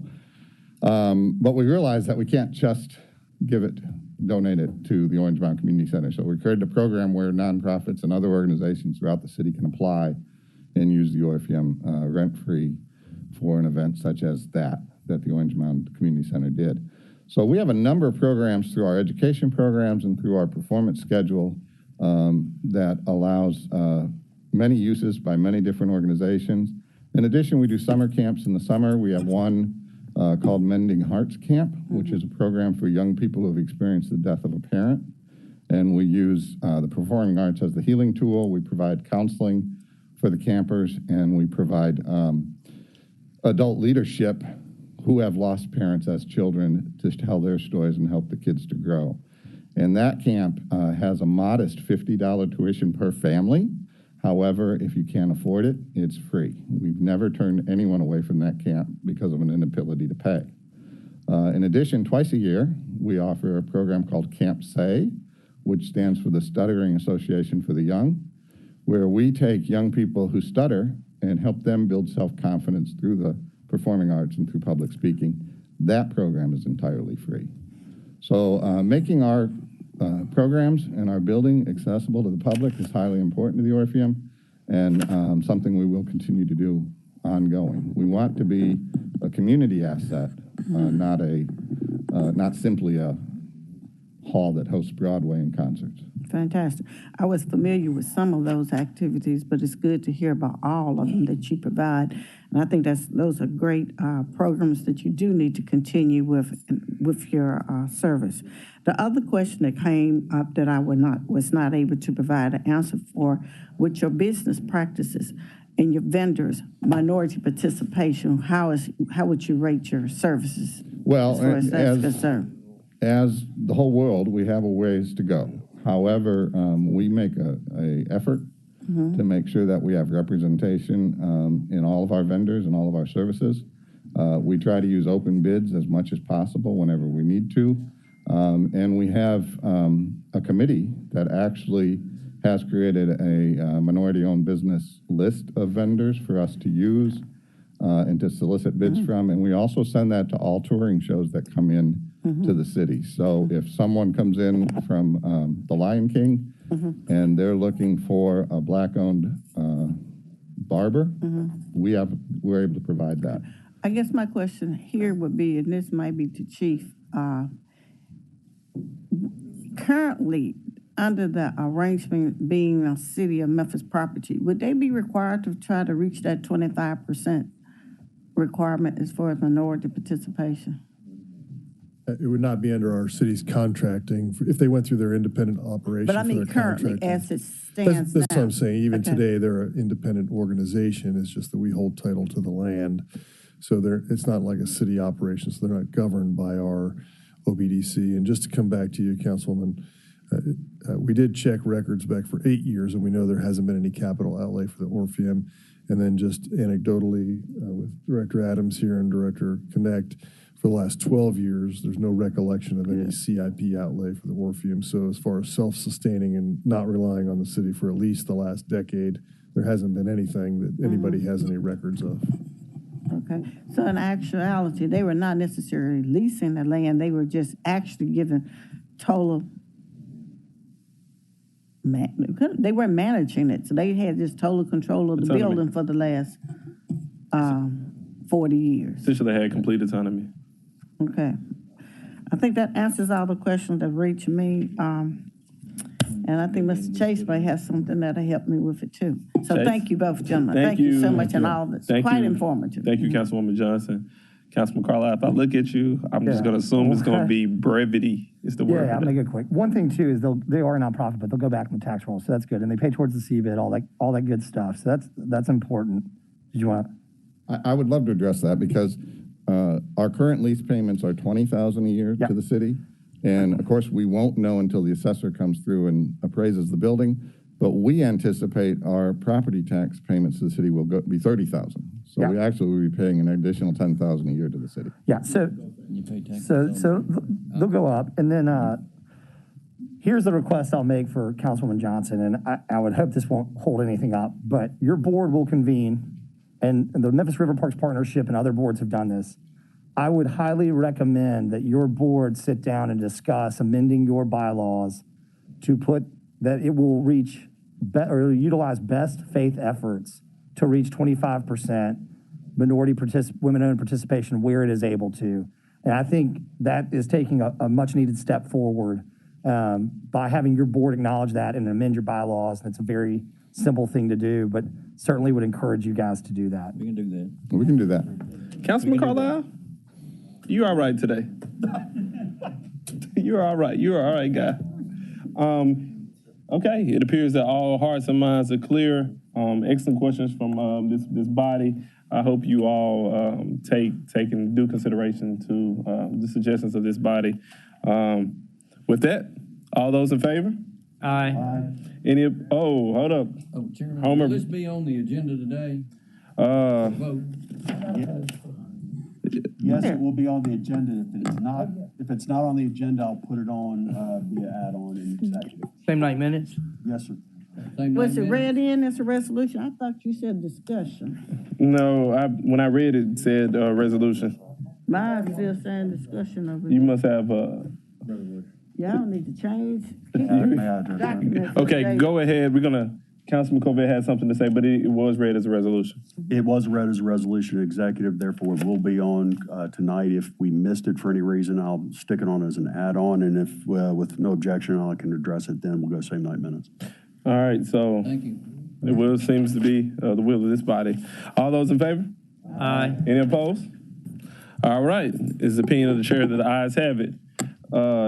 Director, I'm pretty sure. Thank you. Director, join us. If I butchered your title, blame Councilman Carlisle. Thank you for joining us. We're going to go back to item number 2. We took we moved on from item number 2, to give someone from the health department an opportunity to get here. Director Connect was working diligently, doing an amazing job to speak on behalf of the health department. Please let it be noted. With that, Director, did I get it right? Is it Director? Good morning, City Council. Dr. Lasagna Harris Hall, Deputy Chief Administrative Officer for Shelby County Government. Good morning and happy holidays. I bring you greetings on behalf of the Shelby County Health Department. Casey Alexander, our administrator, would have been here today, and if any additional questions outside of what I'm providing today, she will be more than happy to be here to speak to those questions. The ordinance before you, we are requesting that the City Council adopt this ordinance as it allows us to enforce state regulations locally. There is no change or impact to residents. This is only to increase our ability to enforce these measures under state guidance with the businesses. It also allows us to keep our certification of exemption with the state of Tennessee. And all municipalities, because of that, have to enforce it. And so we have been successful at receiving the approval of all of the legislative bodies across all municipalities, and we are asking for your approval today. Inquiring minds. Go first with the Honorable Dr. Warren, and then to the Honorable Councilwoman. I'd like to move this ordinance. So move. Can we get a second? Second. We already moved it prior to this, so, I mean, any questions from you? Because I know Councilwoman Honorable Johnson has one. All right, Honorable Councilwoman Cheyenne Johnson, the floor is yours. Good morning.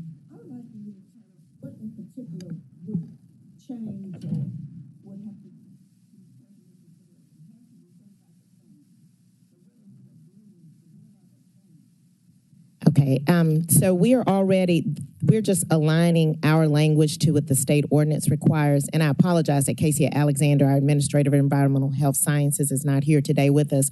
And I can make sure that she's here on the next reading, if it's so approved, to speak to those particular questions. But we are just aligning our ordinance language so that we are staying in compliance with state regulations. The Honorable Ford Canale with the greatest commercial of all time. Thank you, Mr. Chairman. And my comments are completely unrelated to the item today. But I wanted to publicly give kudos to the Shelby County Health Department on the way that they are handling the vaccine distribution, especially for children. I took my 9-year-old for his second dose at 814 Jefferson. The process was smooth. It was fast. The staff was super friendly. And I just really appreciate the way that y'all are handling that, especially for our youth. So great job. Thank you. And I have to give honor where it's due. Dr. Michelle Taylor, our Health Department Director, and the enormous team of 700 employees at the Shelby County Health Department work diligently every day. Thank you very much. Thank you all. Any other questions from this esteemed body? All right, it appears all hearts and minds are clear. All those in favor? Aye. Any opposed? All right, it's the opinion of the chair that the ayes have it. Thank you so much. Thank you. Deputy Chief Administrator, Dr. Sonia Hall. Okay, yeah. Thank you so much. Thank you so much for joining this body today. All right. Attorney Williams, you going to join us today? Well, Davis. All right. Just got me today. Just got you? Yeah, yes. It's okay. You will do today. Overview, item number 4. The last item for today, overview and discussion on commercial code enforcement, all council districts requested by the Division of Public Works and Director Connect. The floor is yours. Thank you so much, Chairman. So we've been going through our series on education, discussing the various ways that we managed enforcement activities in public works. We've gone through residential, now we're going to move into commercial. I expect to have another 2-part series, and next one we'll have one of our inspectors for commercial code come and talk to you about how they manage it, just like we did with residential. So very quickly, as I mentioned previously, this was once under Memphis Fire Department as the anti-neglect. And what was the purpose of it was just basically to ensure the structural integrity of buildings throughout the city in regarding anti-neglect, mostly for fire security. Firefighters going into the building wanted to know, especially vacant buildings, what the condition was so there was no risk to the firefighters when they had to respond to that type of event. So once we, and again, in 2016, there was a vision to modify the program and make it more comprehensive so it became part of public works. When that happened, the individuals who were at the anti-neglect fire department came part of public works, but only one employee came with that whole action. The program was very antiquated. It was all paper-driven, and it wasn't really able to manage it effectively. So what we did was we went in and basically revisited it and made a significant decision to modify it and add more resources to it. Also, when we adopted the International Property Maintenance Code, it took on a bigger picture for us in terms of how do we manage commercial properties and do it more effectively. So again, we modernized it. We created used technology so we can have more information about it. So we created a special programming system in GIS for staff to utilize, and we can manage the properties better. We've also increased the complement to 9 positions, or 10 positions, I'm sorry, a manager, a supervisor, and 8 commercial inspectors. So we've gone from 1 position to 10 positions, because again, we have, if I remember right, roughly 15 or 16,000 commercial properties in the city of Memphis. I don't have to check my numbers again. So currently the team is working on to develop an inventory of all the commercial properties and evaluating the conditions of each. Previously, the team only identified vacant structures, but we begin again to looking at all of them, occupied or vacant. So we have a broad overview of our entire program in terms of how commercial properties are being managed. You know, you like myself hear complaints from the public about commercial properties because they're in a neglected state, blighted condition as well. And then a couple little things. So we've gone through some special assignments. The team was actively working through COVID in response to the mask mandate. And so they took on those other roles during those times when we were basically in a different condition, different state, and different responsibilities. So again, this is a program that we took on. We wanted to make our own. We wanted to make it a better program since it was in such an antiquated state. It wasn't doing a comprehensive view of all the commercial properties. We wanted to be more intentional. We wanted to grow the program. So with the adoption of the International Property Maintenance Code and the growth of staff, we're positioning ourselves towards a much more, again, program that we're more proud of, and it's more comprehensive, and that will do a much better job of keeping commercial properties in a better maintained state so that we have consistency both residentially and commercially across the city. So again, this is series 1 of the commercial code. We'll have another series next week, and again, we can bring staff here. But I'm glad to talk about any initial thoughts about our commercial code enforcement operations. It appears.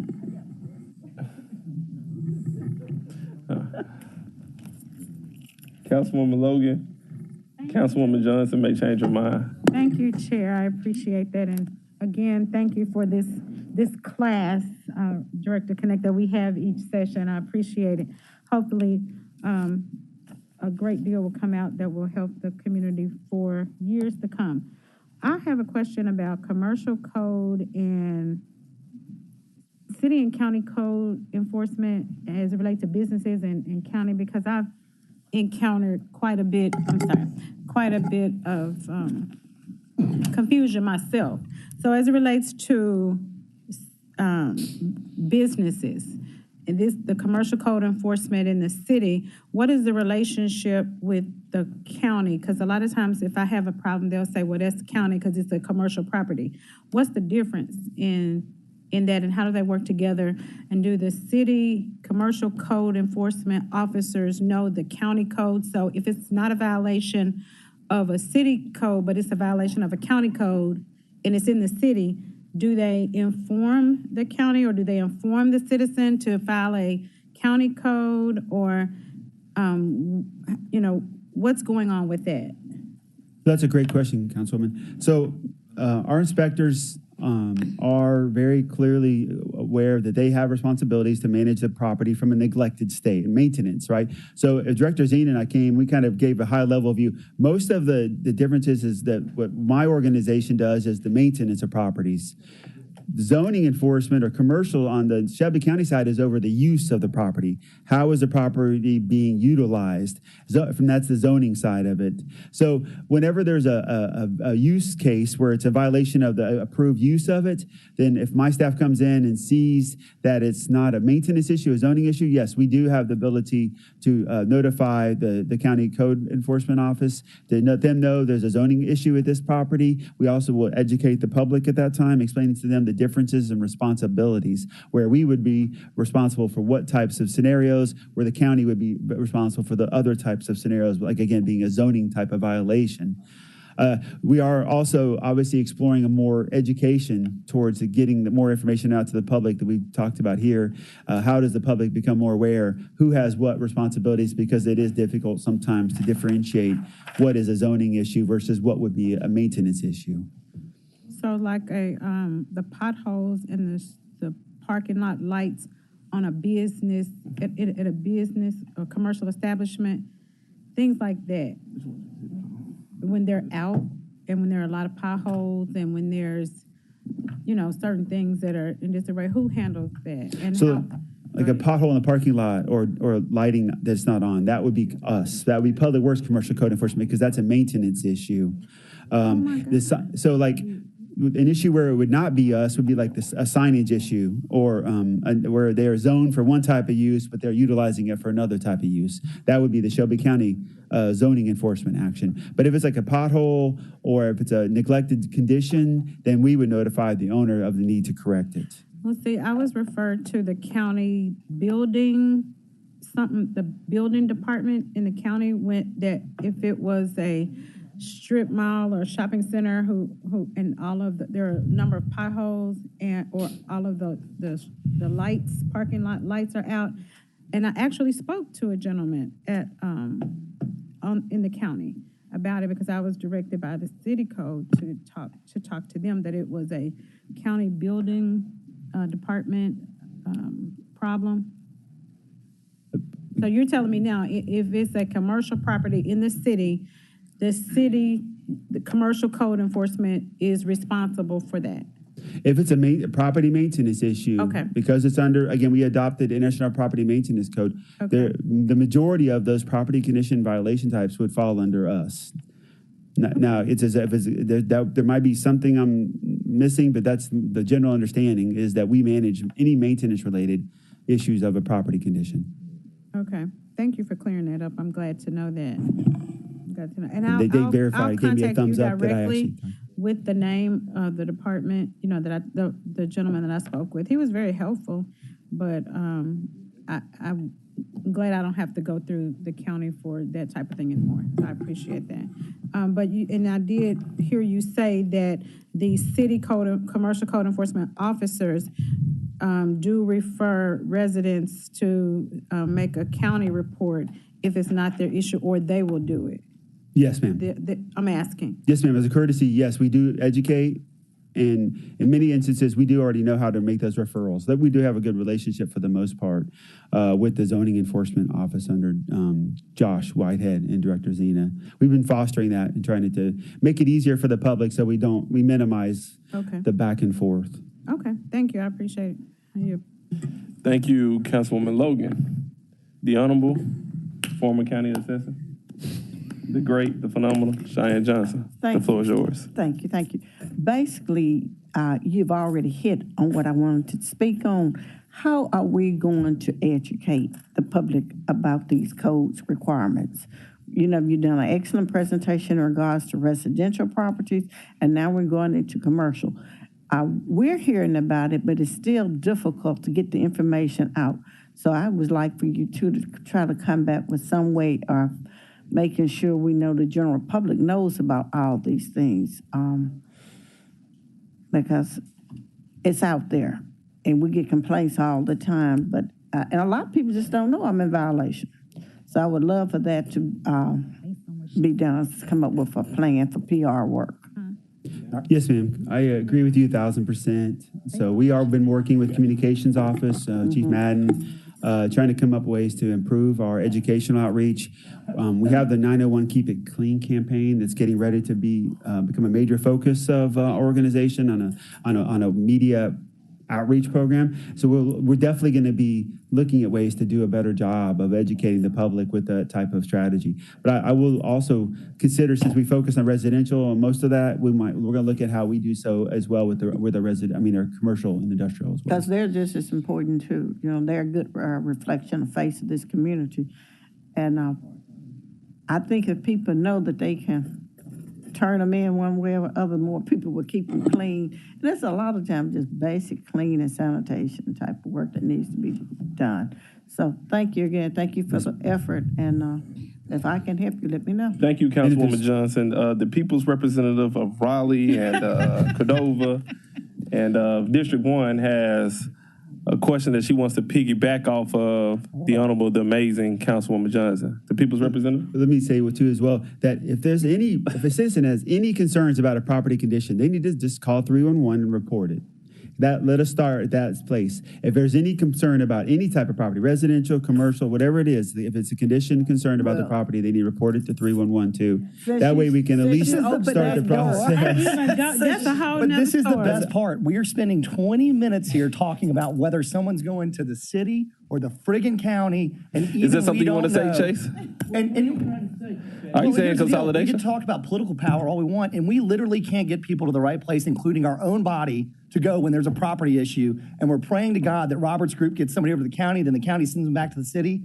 Thank you for spending 15 minutes on giving the most basic example of why we should look at some sort of consolidated form of government. I really appreciate it. I just knew that was coming. But that could mean that could mean. Hold on, council members, hold on. We have 30 minutes, and we will be done in 10 minutes. So y'all figure out how to use this next 10 minutes wisely, and then we're going to adjourn. Thank you. Thank you, Chair, All right. for acknowledging me and giving me the floor. Go ahead. I want to take a second. Director Connect, are you familiar with the partnerships, the PJA, Police Joint Agency partnerships? Those are really, really efficient and effective. Is it a way to utilize them? Because the residents come to those every month, and also the agencies come there, and they've cleared up a lot in my district, because we're right there, and I appreciate one of your officers back there is familiar with it too. So is the things that are working and the things that we have in place, those systems and networks and processes, it would behoove us to utilize those, I think, and especially the partnerships. The young lady that came to the last meeting, the lady that talked about the gravel, she's over partnership as well. And so that's grassroots. That's right in the neighborhood. When we educate the people at that meeting, is it possible to open up more of those and utilize those to disseminate information and to have your leaders come to those and explain there or do presentations at those meetings? Yes, ma'am. It is, okay. Yes, ma'am. We have a great organization of resource coordinators, and we're trying to do more interaction to educate. So that's a great example Because of how I've been we trying can to do get that. one in Cordova and can't. So I appreciate you saying that we can do that. I think the that record- for would be the great record. would be obviously hearing how we need to, what's the best tool of educating. Obviously, we can create handouts, but I think that attending public meetings and trying to group with people who are the most active kind of also achieve another end. Because we're going to do all this public education and media, but if we can have a more, get involved those who are the most active in the community, Right. also helps a long way in getting information out more successfully. I think it just gives us more diversity of education, which is what we really need to do. Thank you, Director Connect. Councilwoman Logan. Well, I was just gonna say, Crime Commission has tons of money for those types of things, and they're always at those meetings. So utilizing some of those collaboratives and resources to build capacity in the PJAs, I think would be ideal, because that's grassroots, community-led, neighborhood watch groups, homeowners association, all of the community stakeholders, and all of the public agencies are there at the same time to clear up those concerns at that level in the neighborhood. So I would recommend that we have something that's working. Let's build capacity in that and utilize that. Thank you. Thank you. It appears that all hearts and minds are clear as relates to this issue. I also want to thank the former councilman in District 6, Commissioner Ed Ford Jr. for joining us today and doing such an amazing job on the county commission as he did on this body. With that, this committee stands adjourned. Thank you so much.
Good afternoon. Welcome to the December 21st meeting of Planning and Zoning. Ms. Hayes, would you please call the roll?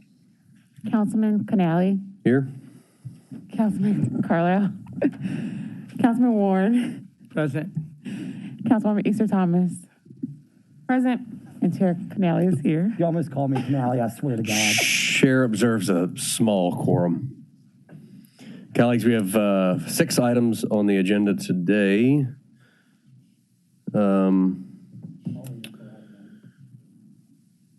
Councilman Ford is not here. I'm going to wait for that one.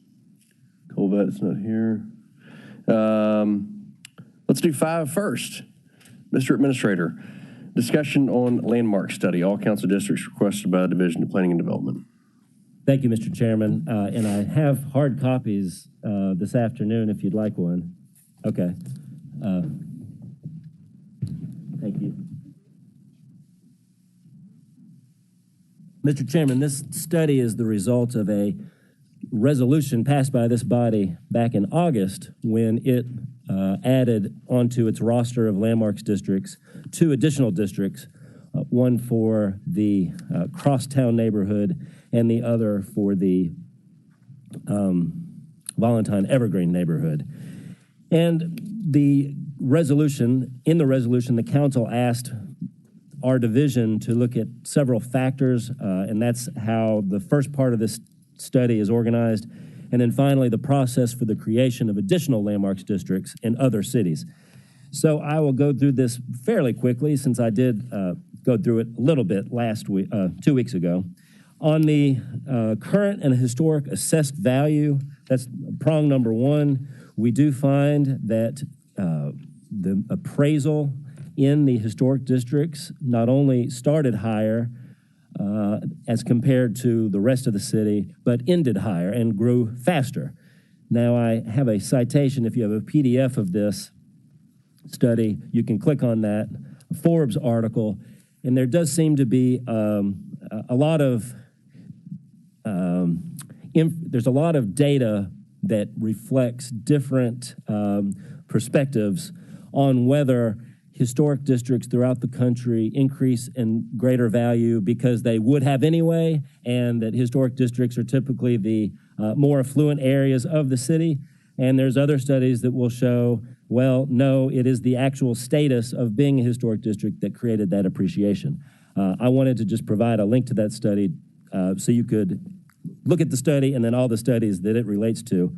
But I did want to put that note that that growth in assessed value could or may not be an actual direct product of the fact that the historic district designation exists.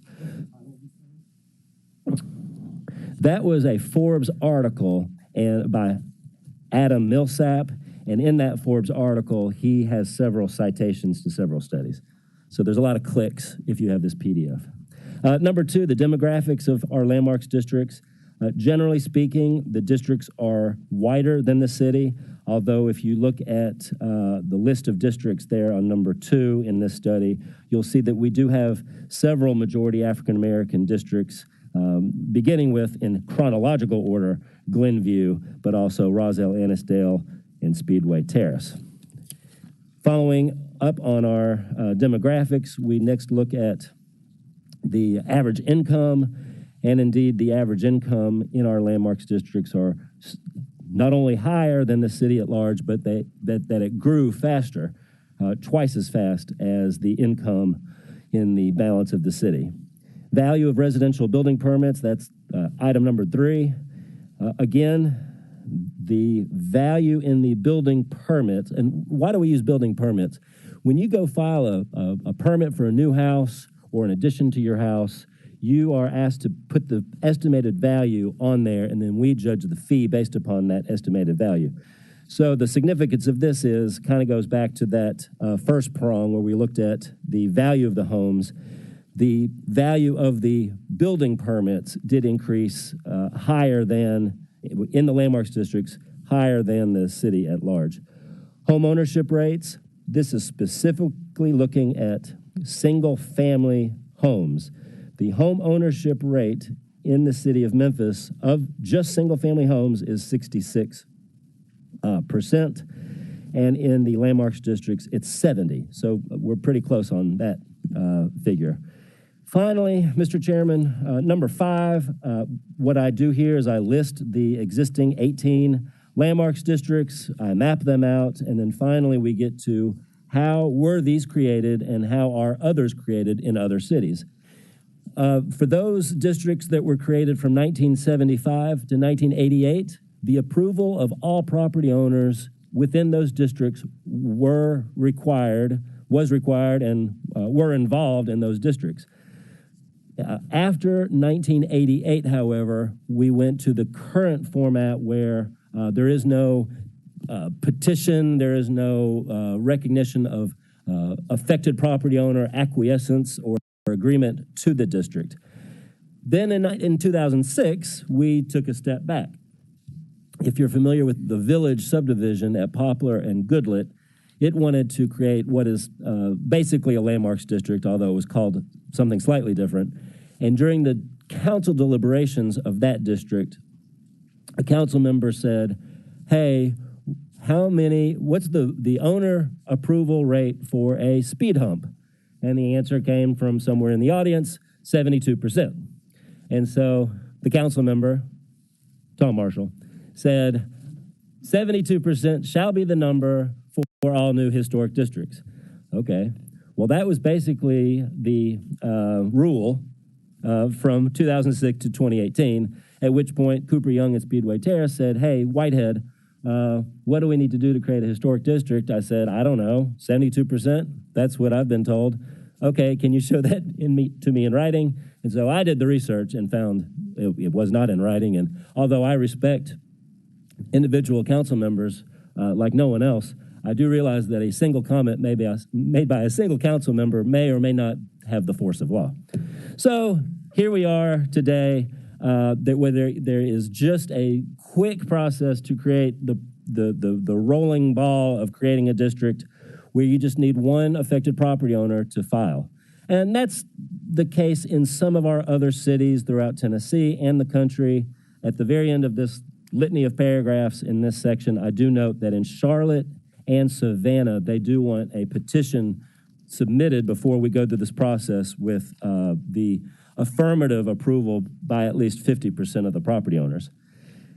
That all comes to the main gist here, which is, and the little B I want to put in the heads of the council members is, as we consider new historic districts, we really ought to consider additional staff, because what I don't like to do is, and what gives me nightmares, at least up until Thursday, what will give me nightmares up until Thursday is not providing at least B plus service.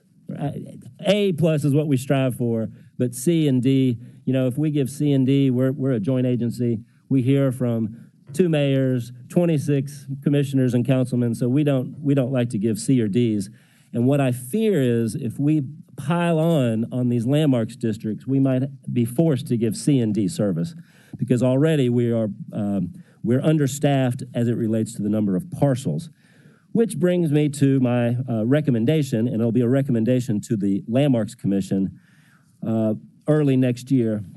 Mr. Ragsdale, who is going to be our next zoning administrator and currently serves as the secretary of the Landmarks Commission, will present a request that the commission adopt bylaws amendments that will enable it to approve more things administratively. Well, staff to approve more things administratively. If that works, we'll be good. And if we create new districts, I have some suggestions here that maybe we look at going back to some kind of ownership approval before we go through the process. I think 50% is pretty high, because 50% of a neighborhood is just going to be totally non-responsive. So you just already take 50% off the table because they're not going to respond to your petition or to your poll. I think probably 25% would be a reasonable threshold in the future if it is determined that we can't hire more staff and or we can't process things more things administratively. With that, Mr. Chairman, I have relayed this study to the sponsor of the resolution that initiated it. So I'm available for any questions. Councilman Warren. I just, with Councilman Carlisle out of the room, I just wanted to take the chance to say that, once again, you gave reasons why we should have consolidation, and he was going to say that if he'd been here. So. Please hurry before he comes back in the room. Okay, so I've said that. But what I was really wanting to comment on was, what can we do as a council and to get landmarks to allow more administrative decisions to be made, to streamline the process, to take us from C plus B minus to A minus B plus? Is there something that we can do with ordinances or regulations that will direct landmarks to allow more administrative action? Councilman Warren, there is, and I'm looking at the dais, and I don't believe any of the people, maybe Canale. I think one person on the dais right now, and Chairman-elect Swearingen, were on the council about 5 years ago, where we attempted to make an ordinance amendment instructing the Landmarks Commission to do just that. I want to give the Landmarks Commission an opportunity to do this on its own volition, because when we took what was characterized as a heavy-handed approach, we had a negative reaction from the Landmarks neighborhoods, as well as the SHPO, State Historic Preservation Officer, who sent down a representative who went toe-to-toe with the council, if you remember that. So I think we leave it to the Landmarks Commission to see if we can work this out. And let me take a step back. Why is there this unease between the city council and the Landmarks districts? It has nothing to do with any member on the council today. It goes back 20 years ago, and I don't know if I mentioned this in my history of the Landmarks Commission, but for 2 or 3 weeks, the Landmarks Commission was blown up. The Landmarks districts were completely eradicated. There was such an outcry from the neighborhoods in the Landmarks districts that the council, I want to say it was 3 or 4 weeks later, brought it back. Ever since then, and that was a long time ago, that was, I want to say, 1989, 1990. Ever since then, there's been this suspicion by many members of those that live in the districts that the council does not have a shared interest for the Landmarks districts as they do. So I say that all to say there's some history here. Thank you. I guess, living in a landmarks district and having gone through the landmarks process twice in the last 10 years, I can tell you that it's a little slow, but it's not onerous, and it's pretty clear about things you can do. And looking at it, there are obviously things you can do, because I listened to some of the cases that administratively could be done easily and not bother the commission. So I'm hoping that as they move forward, they look at that. But I think that's one way we can continue to maintain the landmarks, districts effectively without killing our staff. So I yield back, Mr. Chair. And Mr. Chair, may I ask a question of Councilman Warren? In your experience, what grade would you assign your experience with staff? I had it was an A+, but before I was on council too. Okay. Thank you. Any other questions? Thank you, Mr. Administrator. And I was not on this body 5 years ago. You really aged me. I was still in college 5 years ago. I'm only 25 years old. I think not emotionally. I must just seem like I've got all this wisdom now. That's why you think I was here 5 years ago. All right, colleagues, item number 1, a resolution approving an honorary street name change of Mallory Avenue between 3rd Street and Riverport Road for Alonzo Grant Jr. and Bernice Crawford Grant, District 6, Super District 8, sponsored by Councilman Ford. Request for same night minutes. Can I get a motion and a second? Move it. Second. Moved by Carlisle, seconded by Warren. Councilman Ford, would you like to speak on this, sir? Well, or are you going to wait until you go downstairs? Wait till we go downstairs. All right. All those in favor of sending item 1 downstairs with a positive recommendation, signify by saying aye. Aye. I'm also an aye. Any nays? That item passes. Item what?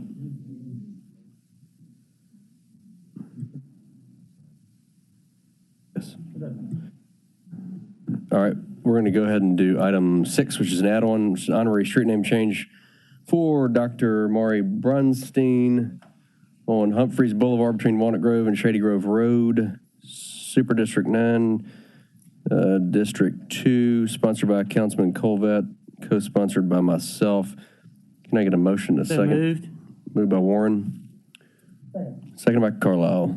Can we go ahead and vote on this? All those in favor of sending 6 downstairs honorary street name with same night minutes, signify by saying aye. Aye. Also, an aye, any nays? That item passes. Item number 4, SUP 21-33, 3050 Lamar Avenue, District 4, Super District 8. Can I get a motion in a second? Move it. Second. Moved by Carlisle, seconded by Warren. Mr. Administrator. Thank you, Mr. Chairman. I'll hand the floor over to Mr. Davis now. And I'm going to. Thank you, Mr. Administrator. Good afternoon, everybody. I'm going to be presenting case number SUP 21-33. This is a special use permit to allow the light manufacturing of metal products on Lamar Avenue. Just some general information.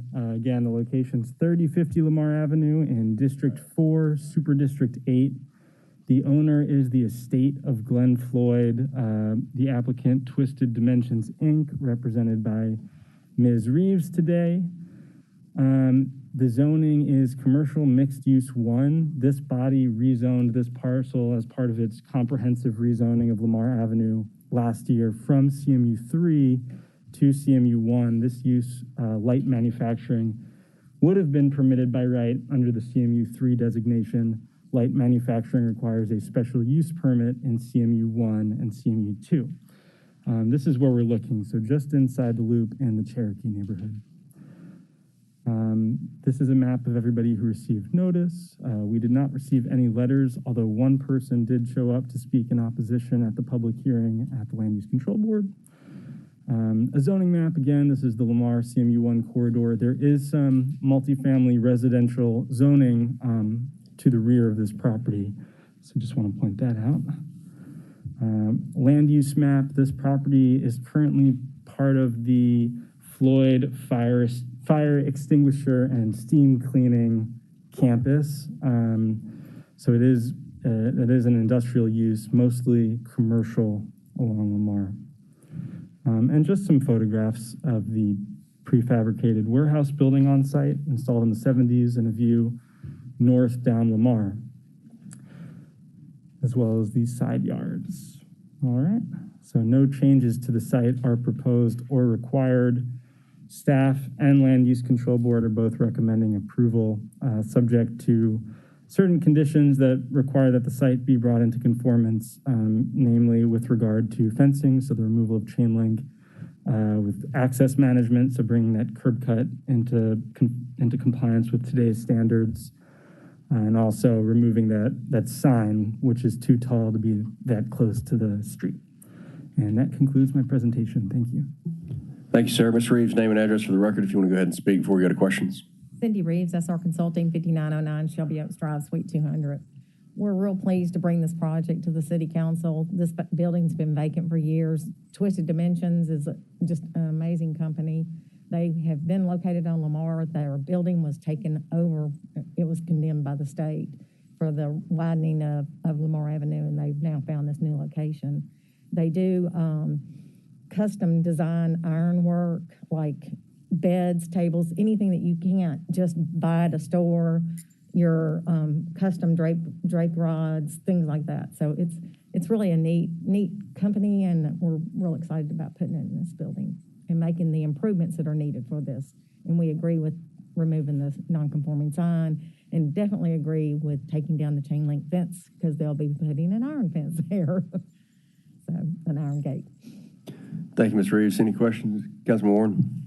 Yes, I guess, I've just realized the extent of this sort of Lamar interchange and the highway development that's coming through. Do we know what the plans are from the state for what they're going to be doing to the rest of Lamar up to I-240, and how would that affect this particular property in the next 5 to 10 years, 20 years? Do we have any information on that? I do not think that they are improving Lamar beyond the interstate at this point. I don't think there's any plans.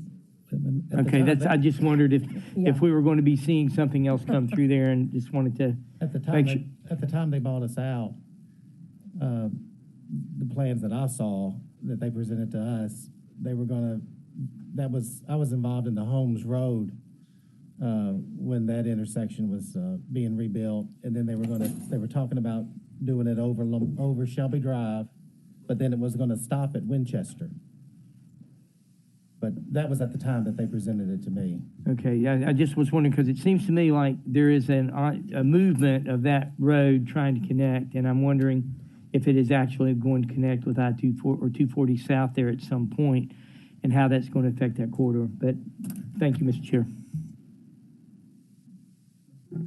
Councilwoman Swearinger. I recall, Josh, a couple of years ago, we did make some road improvements on Lamar at that interstate at Prescott, and because it had a few flaws. So there were some improvements probably in 2018, 2019. I recall that occurring. But I wanted to share with you, does that include cameras at the business? I talked to the gentleman that is selling us the business or the building, and he said there are some security cameras there, and he said we could just use those. But yeah, I was going to put some up and just hook it to Wi-Fi where we would be able to watch the building closer. Okay, if we can ensure that we have that security measure in place. Name and address for the record. David Doss, 920 Hewlett Drive, Rossville 38066. Thank you very kind. So can we add that to your Yes, ma'am. plan? Absolutely. Okay, thank you. And I'm glad to see that site finally being filled. Oh, we'll be excited to be there. I really appreciate it. Yeah. Thank you. Councilman Ford. Yeah, I just want Ms. Reed to stand up to the home out there, but I can see that blinking on her home. Hey, that's true, man. I need one for my wife. I'm in the spirit. That's Christmas. You got bells on. I do. Bells. Thank you. Councilman Carlisle. Merry Christmas. Yeah, I just want to say I appreciate you, Mr. Doss, and just had a chance to read the letter of intent Ms. Reeves put together, and just appreciate your continued investment as a local business. And I see that your son's going to be stepping in and creating a generational family business in Memphis, and just wanted to congratulate you and appreciate the continued investment in Memphis. So I wish you the best. Thank you. His son's in the back. All right, colleagues, all those in favor of sending item number 4 downstairs with positive recommendation signify by saying aye. Aye. I'm also 90 noes. That item passes. Thank you very much. Colleagues, item number 3, SUP 21-26-4704 Yale, District 1, Super District 9. Can I get a motion in a second? Moved by Ford, seconded by Warren. Mr. Administrator. I believe Mr. Carlisle had some comments. Councilman Carlisle. Colleagues, we held this item, if you'll recall. It's down at Austin P. and Yale Road. It's a large tract of land just next to the Raleigh Uptown development. And there was concern about just having a car wash. The entire property was zoned SC2, SC1? SC1. SC1. And so they didn't need an entire plan development. They're coming back for a special use permit for just the car wash. And if you'll recall, the big issue for Councilwoman Logan and I was, we don't want to approve just a car wash for such an important piece of property. And so after speaking with the applicant and Administrator Whitehead, what I'd like to do, and Josh help me work through this, is amend the resolution that will approve the special use permit for the car wash, but the building permit cannot be issued until building permits have been issued for, and we have a site plan that I'll get to you for strip retail and one of the QSRs facing Austin P. pad site. Is that right? Ms. Reeves, you step in here if that's accurate. Yes, sir. From what my understanding is when we go to get the car wash building permit, we're also getting an additional permit. So we're going to be building two projects at one time. Does that work for us? It can, if we're okay with. Really, it's three. It's three. You've got the car wash, the QSR site, and the retail, three bay retail. Mm-hmm. So to everybody listening, they cannot build the car wash until they've pulled permits to build two other facilities. So that. Very good question. The question was, what's QSR? That's a fancy name for quick service restaurant, also known as fast food, but really it's drive-through service. So but that could be, any number of drive-through uses. Basically, a restaurant with a drive-through component. And just to let the council know, we have had a lot of interest in the property. Max Alley is a development company, and so that's not a problem for them to be able to have to do that. Yeah, and I spent probably an hour on the phone with Clint, who is the CEO, son, second gen. Yes, he's the second generation. Anyway, look, they seem like very competent developers, good family business. They're very interested in Memphis. This is their second operation in Memphis. My understanding is there may even be a third. They'd like to be good partners.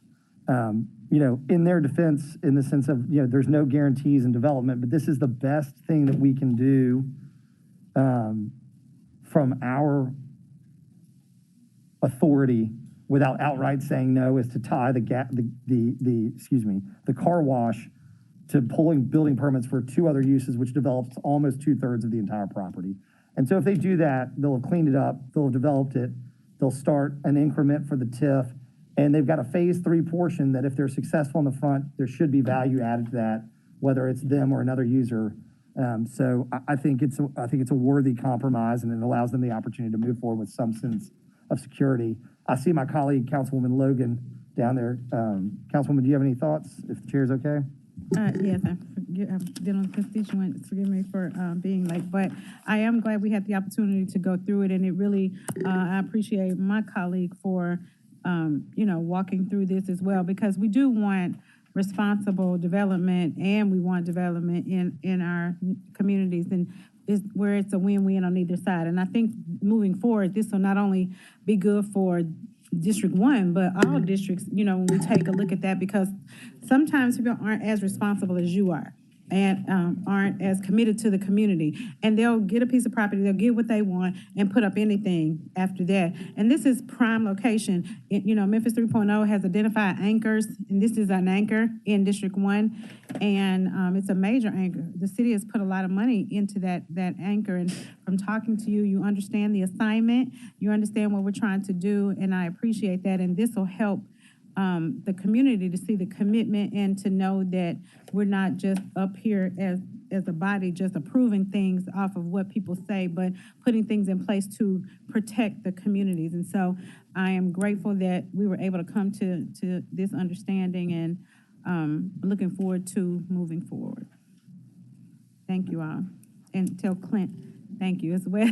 I will. He's watching, and his wife just had a baby 2 weeks ago, so that is the reason he's not here. Yes, I don't know that much about construction, but does pulling a permit automatically mean that you're going to build a building? And how do you make guarantees that they both go up at the same time? How does that work? Can you explain that to me? I'm going to leave that to Josh. Typically, once you pull a permit, you've already invested an awful lot of money in construction plans and getting the approvals and the recorded plat in order to pull that permit. So you're already committed a lot financially. So people listening, what that means is you've invested in architects and plans, and you've hired a contractor, and now you're pulling your building permit. That's correct. So that means you're down the road to actually building something. And so you would not build it unless something bad really happened. Okay, all right, thank you very much. Mr. Administrator. Thank you, Mr. Chairman. Just for everyone's edification, particularly the applicant, this is what I've written down as a condition. Condition number 1, building permits shall be issued for the properties immediately to the north and east of the subject site within 3 years of a certificate of occupancy being issued for the subject site.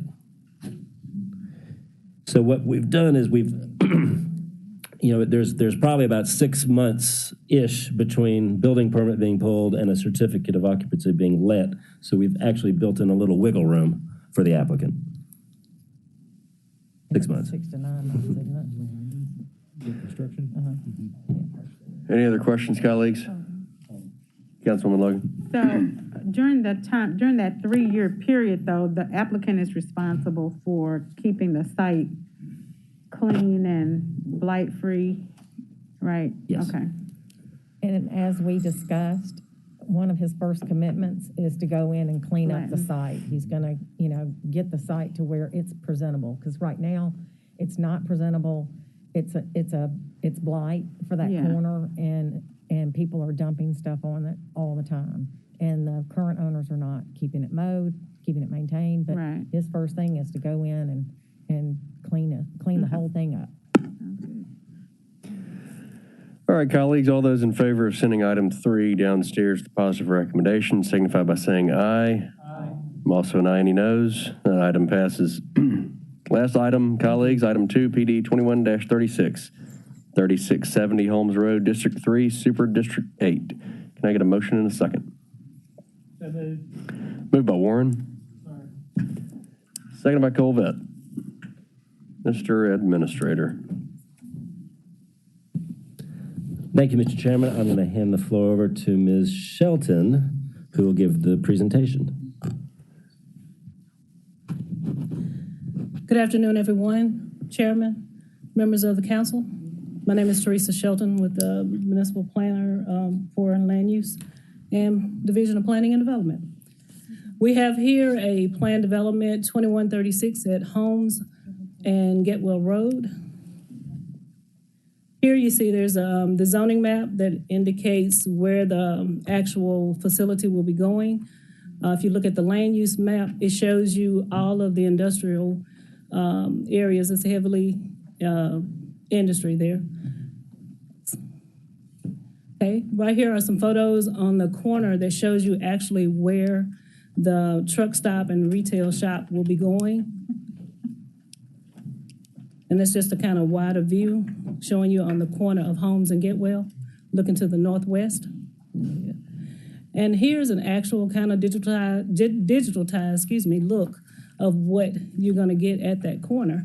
I think it's gonna be a very well asset to that corner. And this just kind of shows you an angle of the rental spaces that will be included at this truck stop and retail. Go ahead. And that's just another picture of the bays. Here's the site plan showing that. Okay, and also just based on the surrounding land uses, the proposal is consistent with the Memphis 3.0. As you can see, it's heavily industrial area there. In conclusion, the applicant is requesting a truck stop and retail building at the northwest corner of Getwell and Holmes. The proposed development will not unduly injure or damage the use, value, and enjoyment of the surrounding properties, nor unduly hinder or prevent the development of the surrounding properties in accordance to the current development policies and plans of the city and county. Go ahead. And staff has recommended approval with conditions and outline plan conditions. And those are the conditions as follows. On the staff report, you can see the plans, outline plans and conditions on pages 12 and 13. Chairman and Councilman, this concludes my presentation. Thank you very much. Mr. Brittenham, name and address if you want to speak before we go to questions. Yes, sir. Dedrick Brittenham. My address is 3385 Airways Boulevard, Suite 229, zip code 38116. Thank you, Mr. Chairman. First of all, I'd like to say thank you to the staff. At every step from pre-application to where we are today, and Ms. Shelton had several suggestions about the site plan, and revisions, and we complied with her suggestions and revisions and revised the site plan. So I'd like to take you through the slide deck quickly. You can put that up. Okay, thanks. Uploaded for you.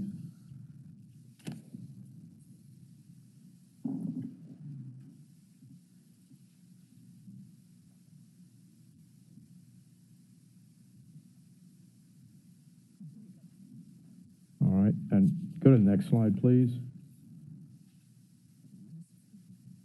Thank you. This is the site. It is 6 acres of a much larger site. It is located at the corner of East Holmes Road and Getwell Road. The next slide, please. You've already seen a copy of the site plan, and I would like to point out for Councilwoman Robinson that it does show sidewalks, Madam Councilwoman, and also the client has agreed to add a condition to place a SkyCop camera on the site. So yes, we will agree to do that as a condition. The next slide shows the uses in the zoning in the area, employment. The blue area is the IRS facility on East Holmes Road. There's commercial, employment, and the yellow represents conservation, agriculture. The next slide. This is a demonstration of the truck traffic that's currently on Holmes Road. This just shows the level of truck traffic on Holmes Road. The next slide shows Holmes Road as well, and these night slides show that these trucks are stacking and parking on Holmes Road and Getwell Road at night. So the truck stop will be an area where these trucks can get off the streets and get onto the truck stop site, because we have 66 parking spaces for these trucks. The next slide shows additional parking, trucks parking on Holmes Road, and they also park on Getwell. And as you saw earlier, the last slide is a rendering of the construction. It'll be a full-service truck stop, off-street parking, fuel, as well as EV charging stations, hot food, showers, lockers, and merchandise sales. And that's all I have. I'd like to ask for your approval, please. Thank you, Mr. Britnum. Councilwoman Robinson. Thank you for this presentation. And I've talked to Attorney Britnum, and we didn't have any opposition in the community. But I just wanted to remind the council, like I did 2 weeks ago, that this is a very industrial area. This is where 42% of our industry is in our community, is in District 3. And we've got to think about, as we move forward, as we put in anything new, that we got to have sidewalks, curbs, gutters, and think about the neighbors that are not too far. So when they drive through there, they can get through. And I don't know at that corner if you need, and we need to discuss it now, if we need to have any traffic lights from the city. We need to talk about that now so that we can get that in the hopper if it's necessary. But my main concern was making sure that we don't overload Holmes Road with truck stops and gas stations. So do you know of how many others in that area? And I don't think I've seen but one. I think it may have been on Shelby Drive. Is there another one in that area? Madam Councilwoman, we're not aware of any truck stops in that particular area. However, at the intersection of Shelby Drive and Lamar, that's it. 3 truck stops were closed recently because of the state of Tennessee making those improvements and expansions to Lamar Avenue. They're going to put a clover leaf exchange at Lamar and Shelby Drive. So there 3 truck stops were closed, and this is the opening of 1 truck stop. This is about 2.5 miles from the intersection of Lamar and Shelby Drive. Okay, thank you. And thank you for putting the SkyCop camera there. We don't want to start, if we ever have any trouble, and I hope we don't, We don't want to be after the fact. We always want to be proactive. Thank you. Any other questions, colleagues? Councilman Carlisle, I always reserve a spot for you. So I've got your site plan, your architectural site plan, but you've got a condition that is for 1 curb cut on Holmes and 2 on Getwell. Obviously this has been updated, but I assume you're going to keep and you've got a 300-foot setback from the intersection. So I'm assuming it's the large aprons. It's the large apron on Holmes Road that's going to stay, and then curb on the first one goes away. The first 50-foot curb cut goes. And then you're allowed 2 curb cuts on Getwell, and you show 3 with the 300 foot. So I'm assuming you're going to keep the 90-foot apron to the rear and eliminate one of the 50-foot aprons? Yes, Councilman.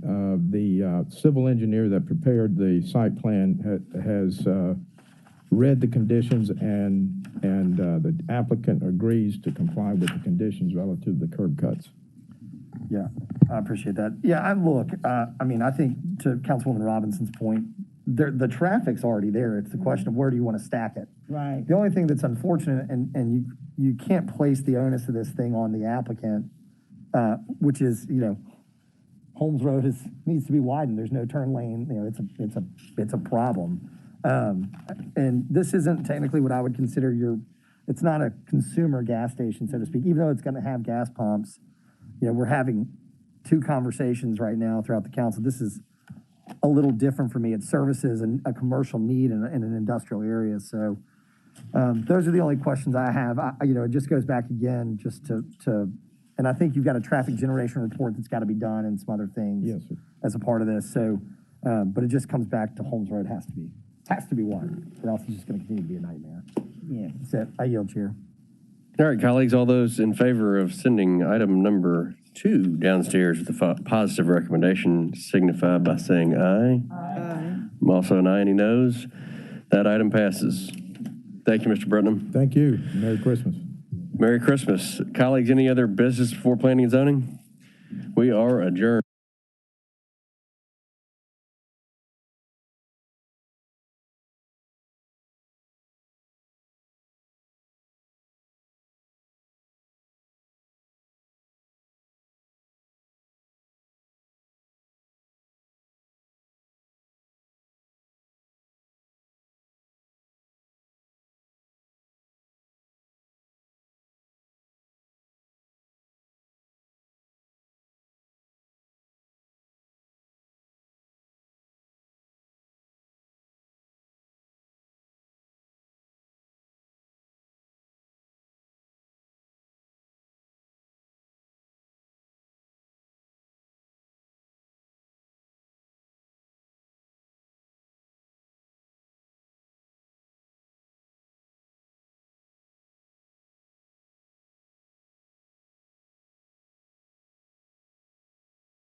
All right. Colleagues, the microphones are hot. Good afternoon, everybody. Today is December 21st, 2021. In honor of Councilman Jones, it is December 21st all day. This is the winter solstice, I believe, supposedly the shortest day of the year. This is Executive Committee of the Memphis City Council called to order. And go ahead and get a roll call. Councilman Canale, Councilman Carlisle, Councilwoman Easter Thomas, Councilman Ford, Councilman Jones, Councilwoman Johnson, Councilwoman Logan, Councilman Morgan, Councilwoman Robinson, Councilman Smiley, I'm so glad to be here on this day. Vice Chairwoman Swearingen, and Dr. Ward. Sorry. All right, Chair observes a quorum. First item is TVA Coal Ash, District 3, Super District 8, requested by Councilman Carlisle. Councilman Carlisle, you're recognized. Thank you, Mr. Chair.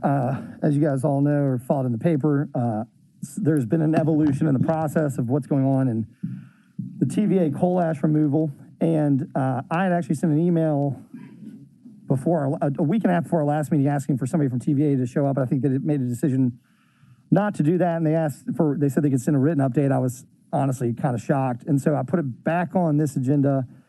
Mark Yates did reach out to me. I didn't have a chance to get back with him. I think it was to tell me they would like to come back in January for an update.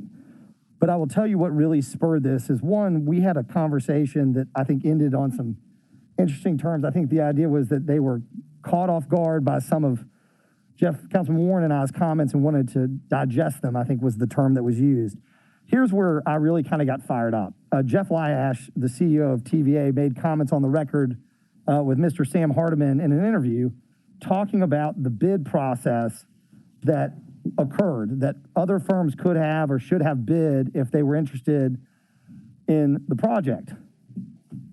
In order to clear up any confusion, my understanding is that there was not an open bid process. And if there was, between now and January 18th, I request that TVA produce those documents and verify what the bid process was and how it went. Because I think the issue that we are having as a council is the transparency of the process in which TVA arrived at hiring Republic and utilizing the South Shelby landfill versus some other landfill and or barging down the Mississippi River and trucking into the state of Texas.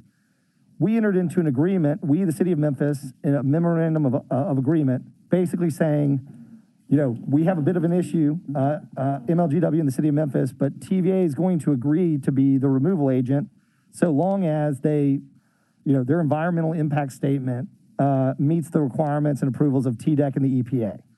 And so what we're trying to surmise is how do they arrive at the environmental impact statement they wrote?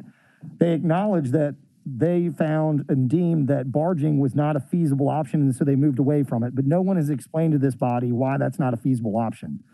We've asked Republic, what was the size of your contract and how did you arrive at that? They refused to answer the question. So again, I think my issue is the transparency of the process of how they arrived and the comments from their CEO that there was a bid process, but seemingly no one can answer what the bid process was and how they arrived there.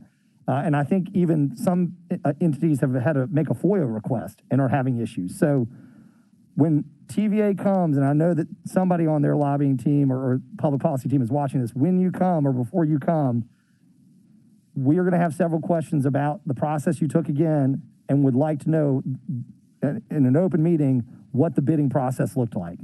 And those are my comments. Thank you, Mr. Chair. All right, thank you, Councilman Carlisle. Councilman Warren, you wish to be recognized? Yes, thank you, Mr. Chair.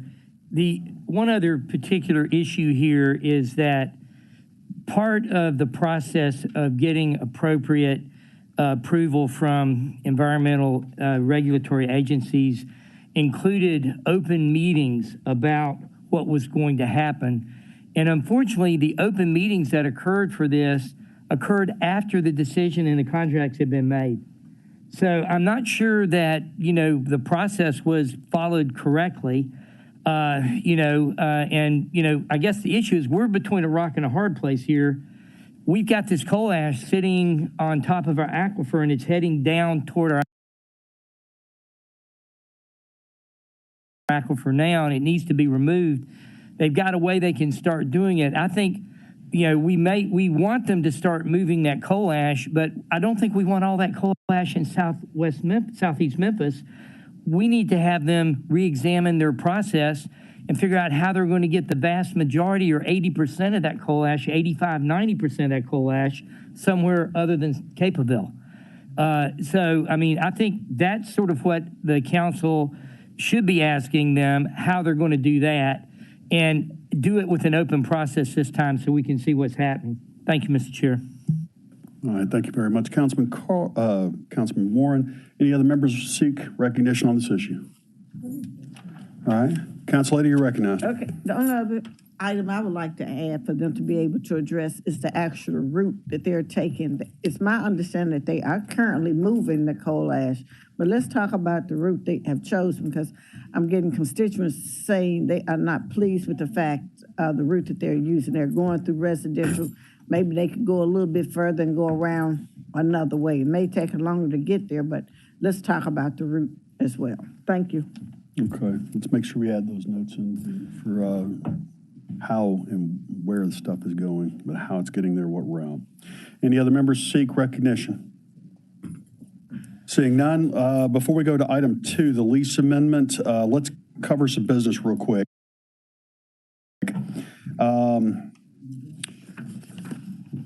We do not have any holds today, but I do have item 29 has been withdrawn. Item 29 has been withdrawn. What's that?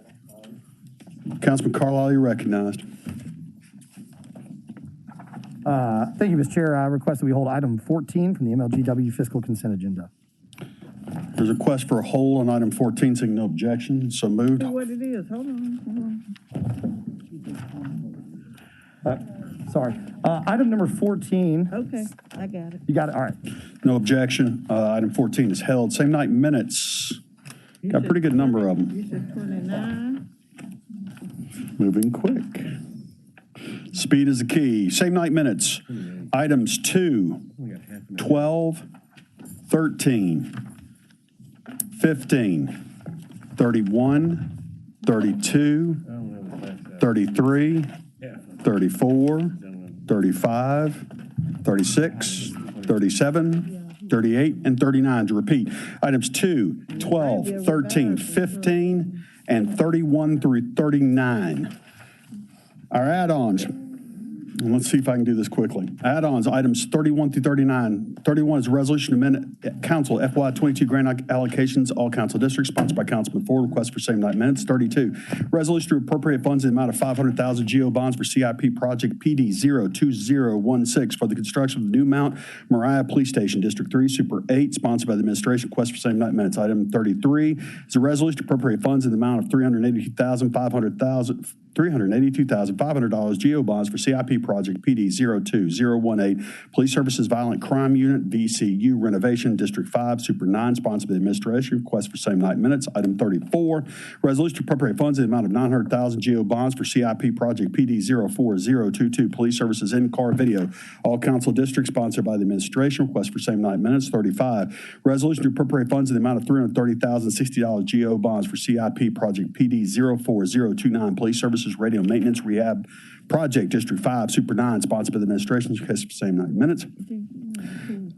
36, a resolution to accept a grant agreement between the City of Memphis and Everytown for gun safety in the amount of $100,000 to support partial salary for GVIP data fellow for 2 years to collect, analyze, and organize information related to gun violence.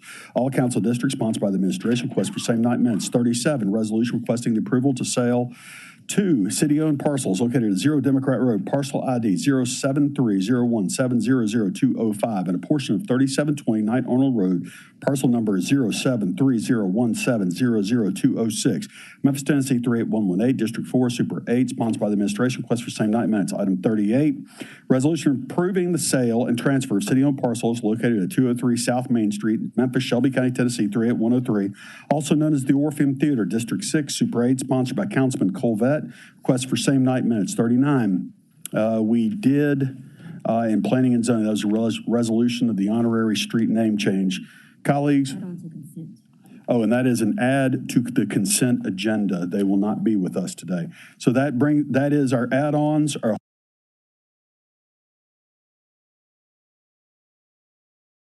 holds, our withdraws, and our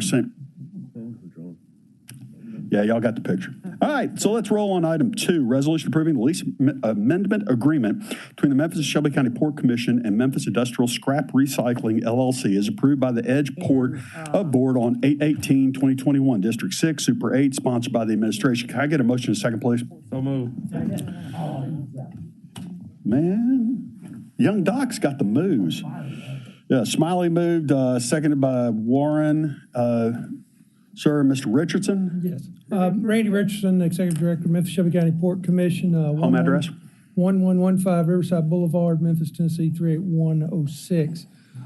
This is in regards to a current lease between the Port Commission and City and County and Memphis Industrial Scrap Recycling, LLC. Their original lease started on this property on March 1st, 2018. This particular property has been in scrap operations since the mid-90s. The lease expires in February 2024. The facility is an industrial metal recycling facility. We have 3 of those on President's Island right now. It's actually a great place for metal recycling since it's an industrial-based area. But they are requesting an extension of the lease term from March 1st, 2024 to February 28th, 2027. And then they're requesting 3 5-year options, and these options are mutually approved. They have to ask us to do it or desire to do it, and then we have to approve it if we desire to approve it. So we do have options to change things if things are not being performed the way they should be during the term of the lease. With eventually potentially ending in 2042. There's 3% rent increase every 2 years, basically 1.5 every year.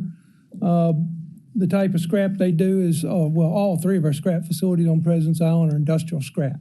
So they don't have any retail counters. You may remember some years ago, the city council passed rules about retail sales and purchasing of scrap. So none of these facilities do that. They do strictly contract services for companies that handle metal products. Basically, the strippings left over from when they cut things out, things of that nature. So this was approved by the Port Commission. It was approved by the County Commission last week. We bring it to you for your approval. Quick question. When someone wishes to do the scrap on the property, you said it would need to meet your approval. What is the procedure? What is the voting? How does that work? In regards to a new facility? Yes. They would first have to come to us in regards to the actual property. Then they will have to go through the normal Shelby County codes enforcement and do the regulations for scrap and go through land use control. All scrap facilities go through land use control, so they have to give them a permit to build that facility. So it goes through the usual government requirements. Just when you say approval, I usually get nervous. I just want to make sure I understand. Question so far, Councilman Carlisle. How'd you determine the market feature for the escalators? The escalators, historically, we've done it a couple of ways. A large number of our facilities have CPIs on them. Consumer Price Index increasers. Yes. But every so many years, we go back 10 years and we look at what the average has been, and then we'll pull a couple out for a little while and see, based on that average, if we can just go straight in and make a percentage and see if it performs any better than the CPI. So the average over the last 10 years before this lease originally started, was a little bit less than 1.5%. Sure. If you look at the CPI. And we use the Consumer Price Index, all wage clerical workers. It's the highest one. We don't use the one specific to the industry because they fluctuate too much. We use large category CPI indexes. So we've got some on both, and we periodically look at them and see how they're performing, and then we'll go back and forth depending on what the trends are looking like. Yeah, you're just at an interesting point. Like CPI escalating leases were a big deal, especially when Exxon was doing leases in the 70s, 30-year master agreements. Correct. They tied them and they took it in the shorts toward the middle end of it. But the CPI has been pretty flat until now. Correct. So you're at an inflection point. So my question to you, I mean, unfortunately, you're just so far down the road. I don't know that it's worth over a 5-year. I guess if it's a 5-year deal and you're 1.5%, really, it's 3% every 2 years, so you're 1.5%. you have the ability to go back and amend that agreement at the renewal period? Yes, sir. Yeah, okay. Then I'm okay with that because it's really a short-term deal, and my guess is you're going to go back and amend it because over the next 3 or 4 years, it's going to like you said, they fluctuate wildly, the Yeah. CPI. I mean, we've had years where it was just flat, you know, so it can go back and forth. All right, thank you, Mr. Chair. All right, thank you, Councilman Carlisle. Councilman Ford, this is your committee. Do you have any further comments, or shall we proceed to a vote? Outstanding. Seeing nothing further from the committee, I assume you're ready to vote. All those in favor signify by saying aye. Aye. Opposed, same rights, privileges. Seeing none, so the opinion of the chair is unanimous, goes downstairs with a positive recommendation. Thank you, sir. Thank you. All right. Before we get into conversations, I'd like to go to Dr. Warren at this point. We are seeing things on the news about this new variant on COVID. I would like you to give us an update, please, sir. Thank you, Mr. Chair. And thank you for everyone for wearing your mask inside today. This particular variant is very contagious compared to all the previous variants. So just briefly, the first variant that came from China was replaced almost immediately by the variant that came over from Europe as we were closing down in March of 2020. And that variant was maybe 20% more infectious than the variant from China. And the Alpha variant was about 30 to 40% more infectious than the original variant. And the Delta was about 70% more infectious. And I've seen data that says this is anywhere from 200 to 400% more infectious than the original variant, which means that if you're in a room and you're not covered, you're highly likely to be infected with this particular variant if you're not vaccinated. Right now, there is a huge push to get your booster shot. And people need to be aware that have already had 2 vaccinations that this probably will not be enough to protect you from this variant. If you qualify for your booster shot, go and get your booster shot. So that's 6 months out from your previous shot. And I've seen your second shot, I've seen your first shot, but somewhere in there's a little wiggle room. Right now, as this thing's beginning to take off, go and get your booster shot. And be aware that even if you haven't had a vaccination yet, it's time to start and go get that. That's sort of your personal protection that you can do along with the mask. We're going to see this spike dramatically and rapidly in the next 2 to 3 weeks because it's so much more infectious. So if you remember when we started off, I talked about that pond, and if you had something that doubled every day, you know, by what day at the end of the month, if the whole pond's full at 30 days, is it halfway full? That was 30, it was day 29. Yeah, the pond is halfway full. Well, think about that instead of, take the same scenario, and now instead of doubling, what it's doing is quadrupling every day. So it's going to get there a lot quicker than 30 days, giving that same scenario. So that's what we're looking at is we're going to fill the pond up so this exponential growth is going to cause this particular variant to, all of a sudden, it's going to seem like everybody's sick. It's going to happen very quickly. So that's another reason that you need to be wearing your mask and getting your vaccines. What I'm worried about is I'm worried about people sort of overwhelming hospitals by getting sick. So talk to your doctor if you are sick, if you think you've got a cold. And I think the main symptoms of this virus are sore throat, runny nose, hoarseness, muscle aches, fever, just like a cold, okay? So if you think you have a cold now, you need to get a rapid test and check yourself before you go out in public or with your family. And if you have it, call your doctor, particularly if you're older or you have a number of diseases, and then you can get the monoclonal antibody therapy, which has been shown to be protective. That being said, pray for our healthcare workers and pray for our country and hope that people will step up and try to do the right thing and protect each other. And I'm open for questions if anybody has questions, Mr. Chair. Questions so far? Question, Councilor Johnson. Thank you, Chair. Thank you, Dr. Warren, for that update. My question is, the test that we take, is it the same test that we were taking for COVID-19? Is it the same test? This is a COVID-19. It's just a variant. Okay. Okay, so it's the same virus, but it's got something like, I've seen 47 to 50 different mutations on that spike protein. And the spike protein is what the American vaccines, with the exception of Johnson & Johnson, were designed to fight. So the higher your antibody level, the more likely your body's going to be able to produce a response to fight this sort of changed spike protein. That way means your body reacts to the virus when it comes in a way to protect yourself. So that's why getting the vaccination boosters are really important. When you get your booster, you shoot your antibody level up 30 to 50% higher than it was after your second shot. So this booster gives you much more protection than the second shot gave you. So that's what's really important for people to understand. Not only do you get protection, you're going to get a higher level of protection than you did with your first two vaccinations. Good. So mask up, vax up, booster up, don't screw up. Fair enough? I think that's a really good way to put it, Mr. Chair. All right. See, when you're chairman, they say all kinds of nice things about you. Yeah. Speaking of saying a lot of nice things, and I'm hotting the mics because I figure everybody might want to jump in or jump in at your leisure. I'm in the queue. Well, you're going to go after me in a minute. JB's been waiting. But first off, this year's chairman, it was a great party, but saying goodbye to Juan S. and Sophia, that institutional knowledge, it really hurt. And now, colleagues, as you well know, we've said goodbye to Bryson.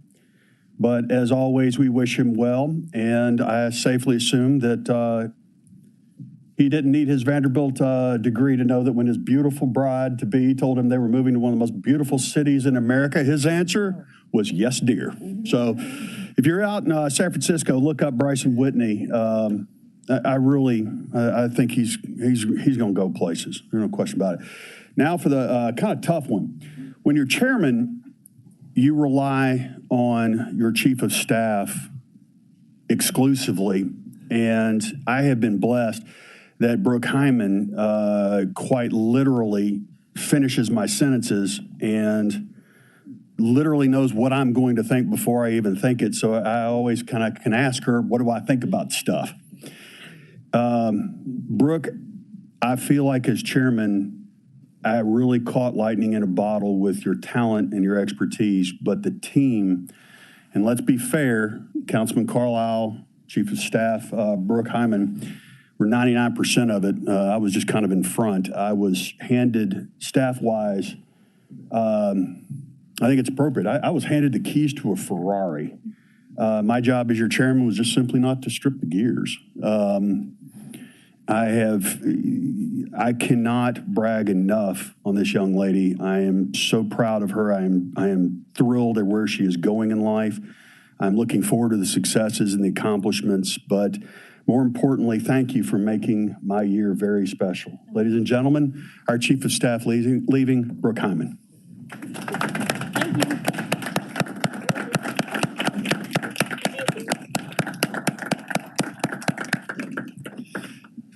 Now, colleagues, microphones are open. Would anybody like to jump in? Now you know I cannot wait. Yeah, JB's on it. Councilman Smiley, you recognized. Absolutely.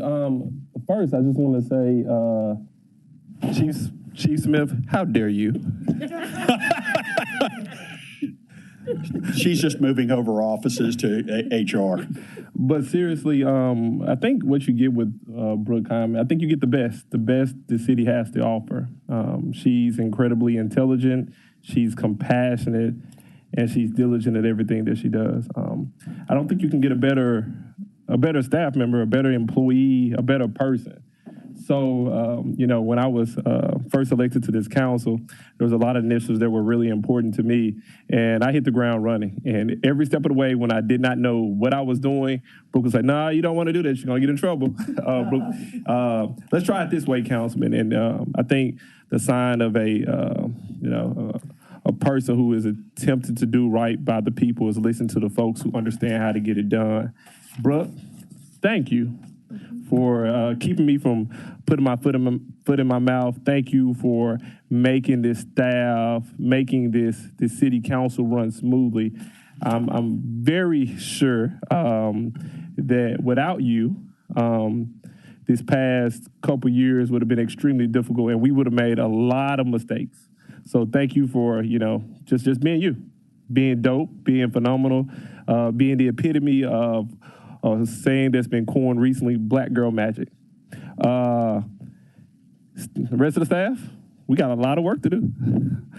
Some big shoes to fill. And I want to say it one more time, Chief Smith, how dare you? Thank you so much, Brooke. Thank you, Chief Smith. You're getting the best. You're getting the best, absolute best. Chief Smith, you're very bold for sitting on the front row, well within spitball range. I mean, I used to be pretty good. Dr. Warren, Councilman Warren, you're recognized. Thank you, Mr. Chair.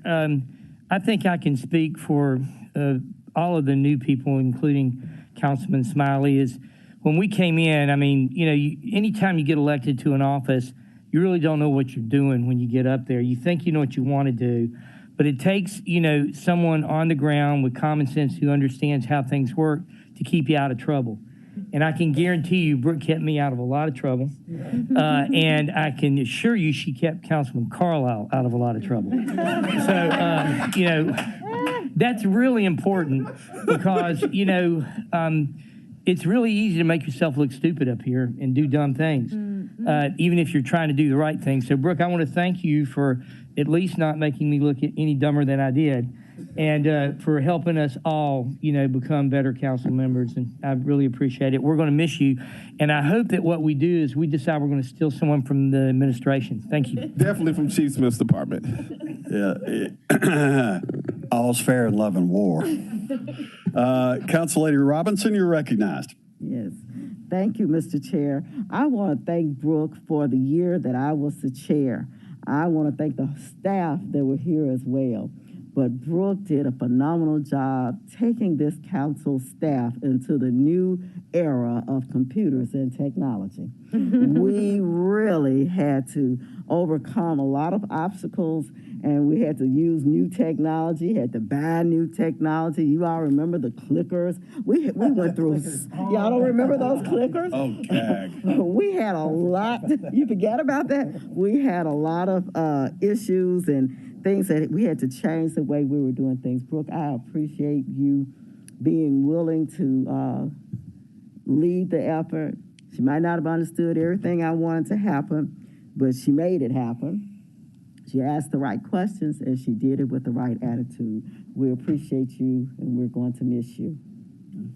I had forgotten about that. I'd forgotten about that great 1980s technology with the clickers we had. That was awesome. Council Lady, I was trying to mentally block that out. PTSD. Council Lady Logan, you're recognized. Thank you, Chair. And I just wanted to commend you on your new leg of the journey. And thank you for all the advice and all that you've imparted to me during the time that I've been here as a new member. I appreciate the time you pull my coattail on some things. And one thing that I do really appreciate about you is you are able to be very approachable and common, and yet you're extremely bright and intelligent and can be at any level and operate and make people feel comfortable and accepted and warm. And I really appreciate that. It really helped me. I remember when you came to, from coming to my headquarters to deliver something to, being here and expounding on legal things and, just whatever it takes to make it work. I really appreciate that, and it's helped me. So I wish you well on all of your endeavors. You're very bright, extremely strong and confident, and will do well everywhere you go. Peace and blessings to you. Thank you. Obviously, you are loved and welcome back anytime. And you can bring some folks from HR too. We do that. You are a treasure. Ma'am, do you wish to be recognized? Yes. When we first started coming here,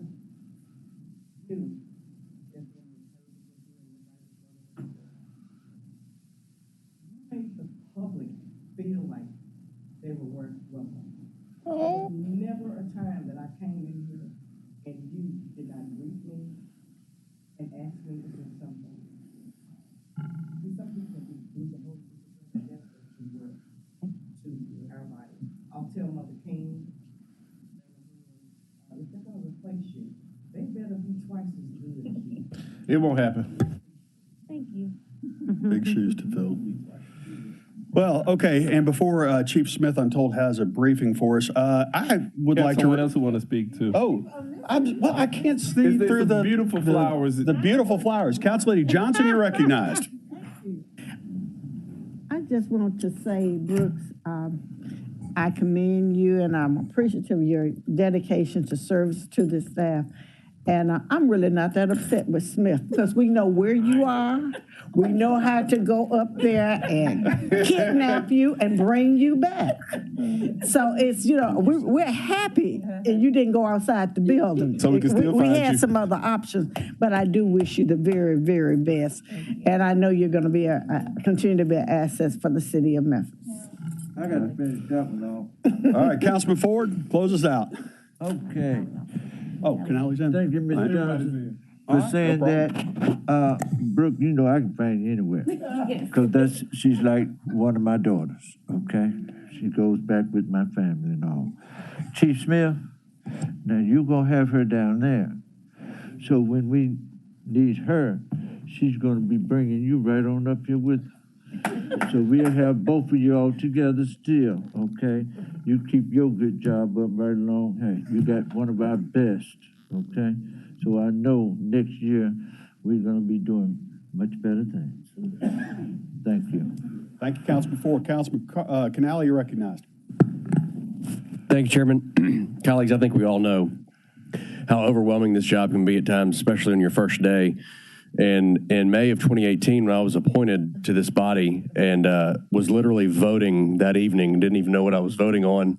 And afterwards, when I didn't know where my office was, and then Chairman Berlin Boyd handed me 3 budget books that almost made me crumble to the floor and stacked my office with other books that I was so overwhelmed I didn't know if I was going to make day 2.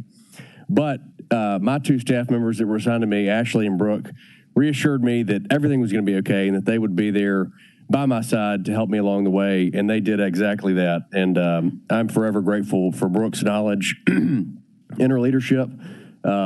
She's been more than a staff member. She's certainly become a friend, and we wish you all the best. God bless you. The floor remains open. All right. I will be nice just this once and do an intermediary, unless we want to make a speech, but I know. Brooke asked me to have this conversation with y'all up here, not downstairs in council. But also, I have brought some guests along. I have my beautiful, loving family with us here. In the back is my mom, Sally, my sister, Catherine. And I want to thank you, Sally, for instilling the love of politics in me at a young age. And Potomac Fever has been fun. To the far right and in the middle are my mother and father-in-law. That's Fred and Anita Harris. Thank you. The matriarch and the patriarch. My son, Harmon, and then Ella, high schoolers. Yeah, good to have y'all. And, of course, my wife. Now, colleagues, my wife hates PDA, so I will not say anything about how much I owe her for the time I've been given to do this job. I would never even consider pointing out all the times that I would take phone calls and step away from supper, and she could have just ripped me a new one. And, of course, I wouldn't even think of saying in public how much I love and adore you.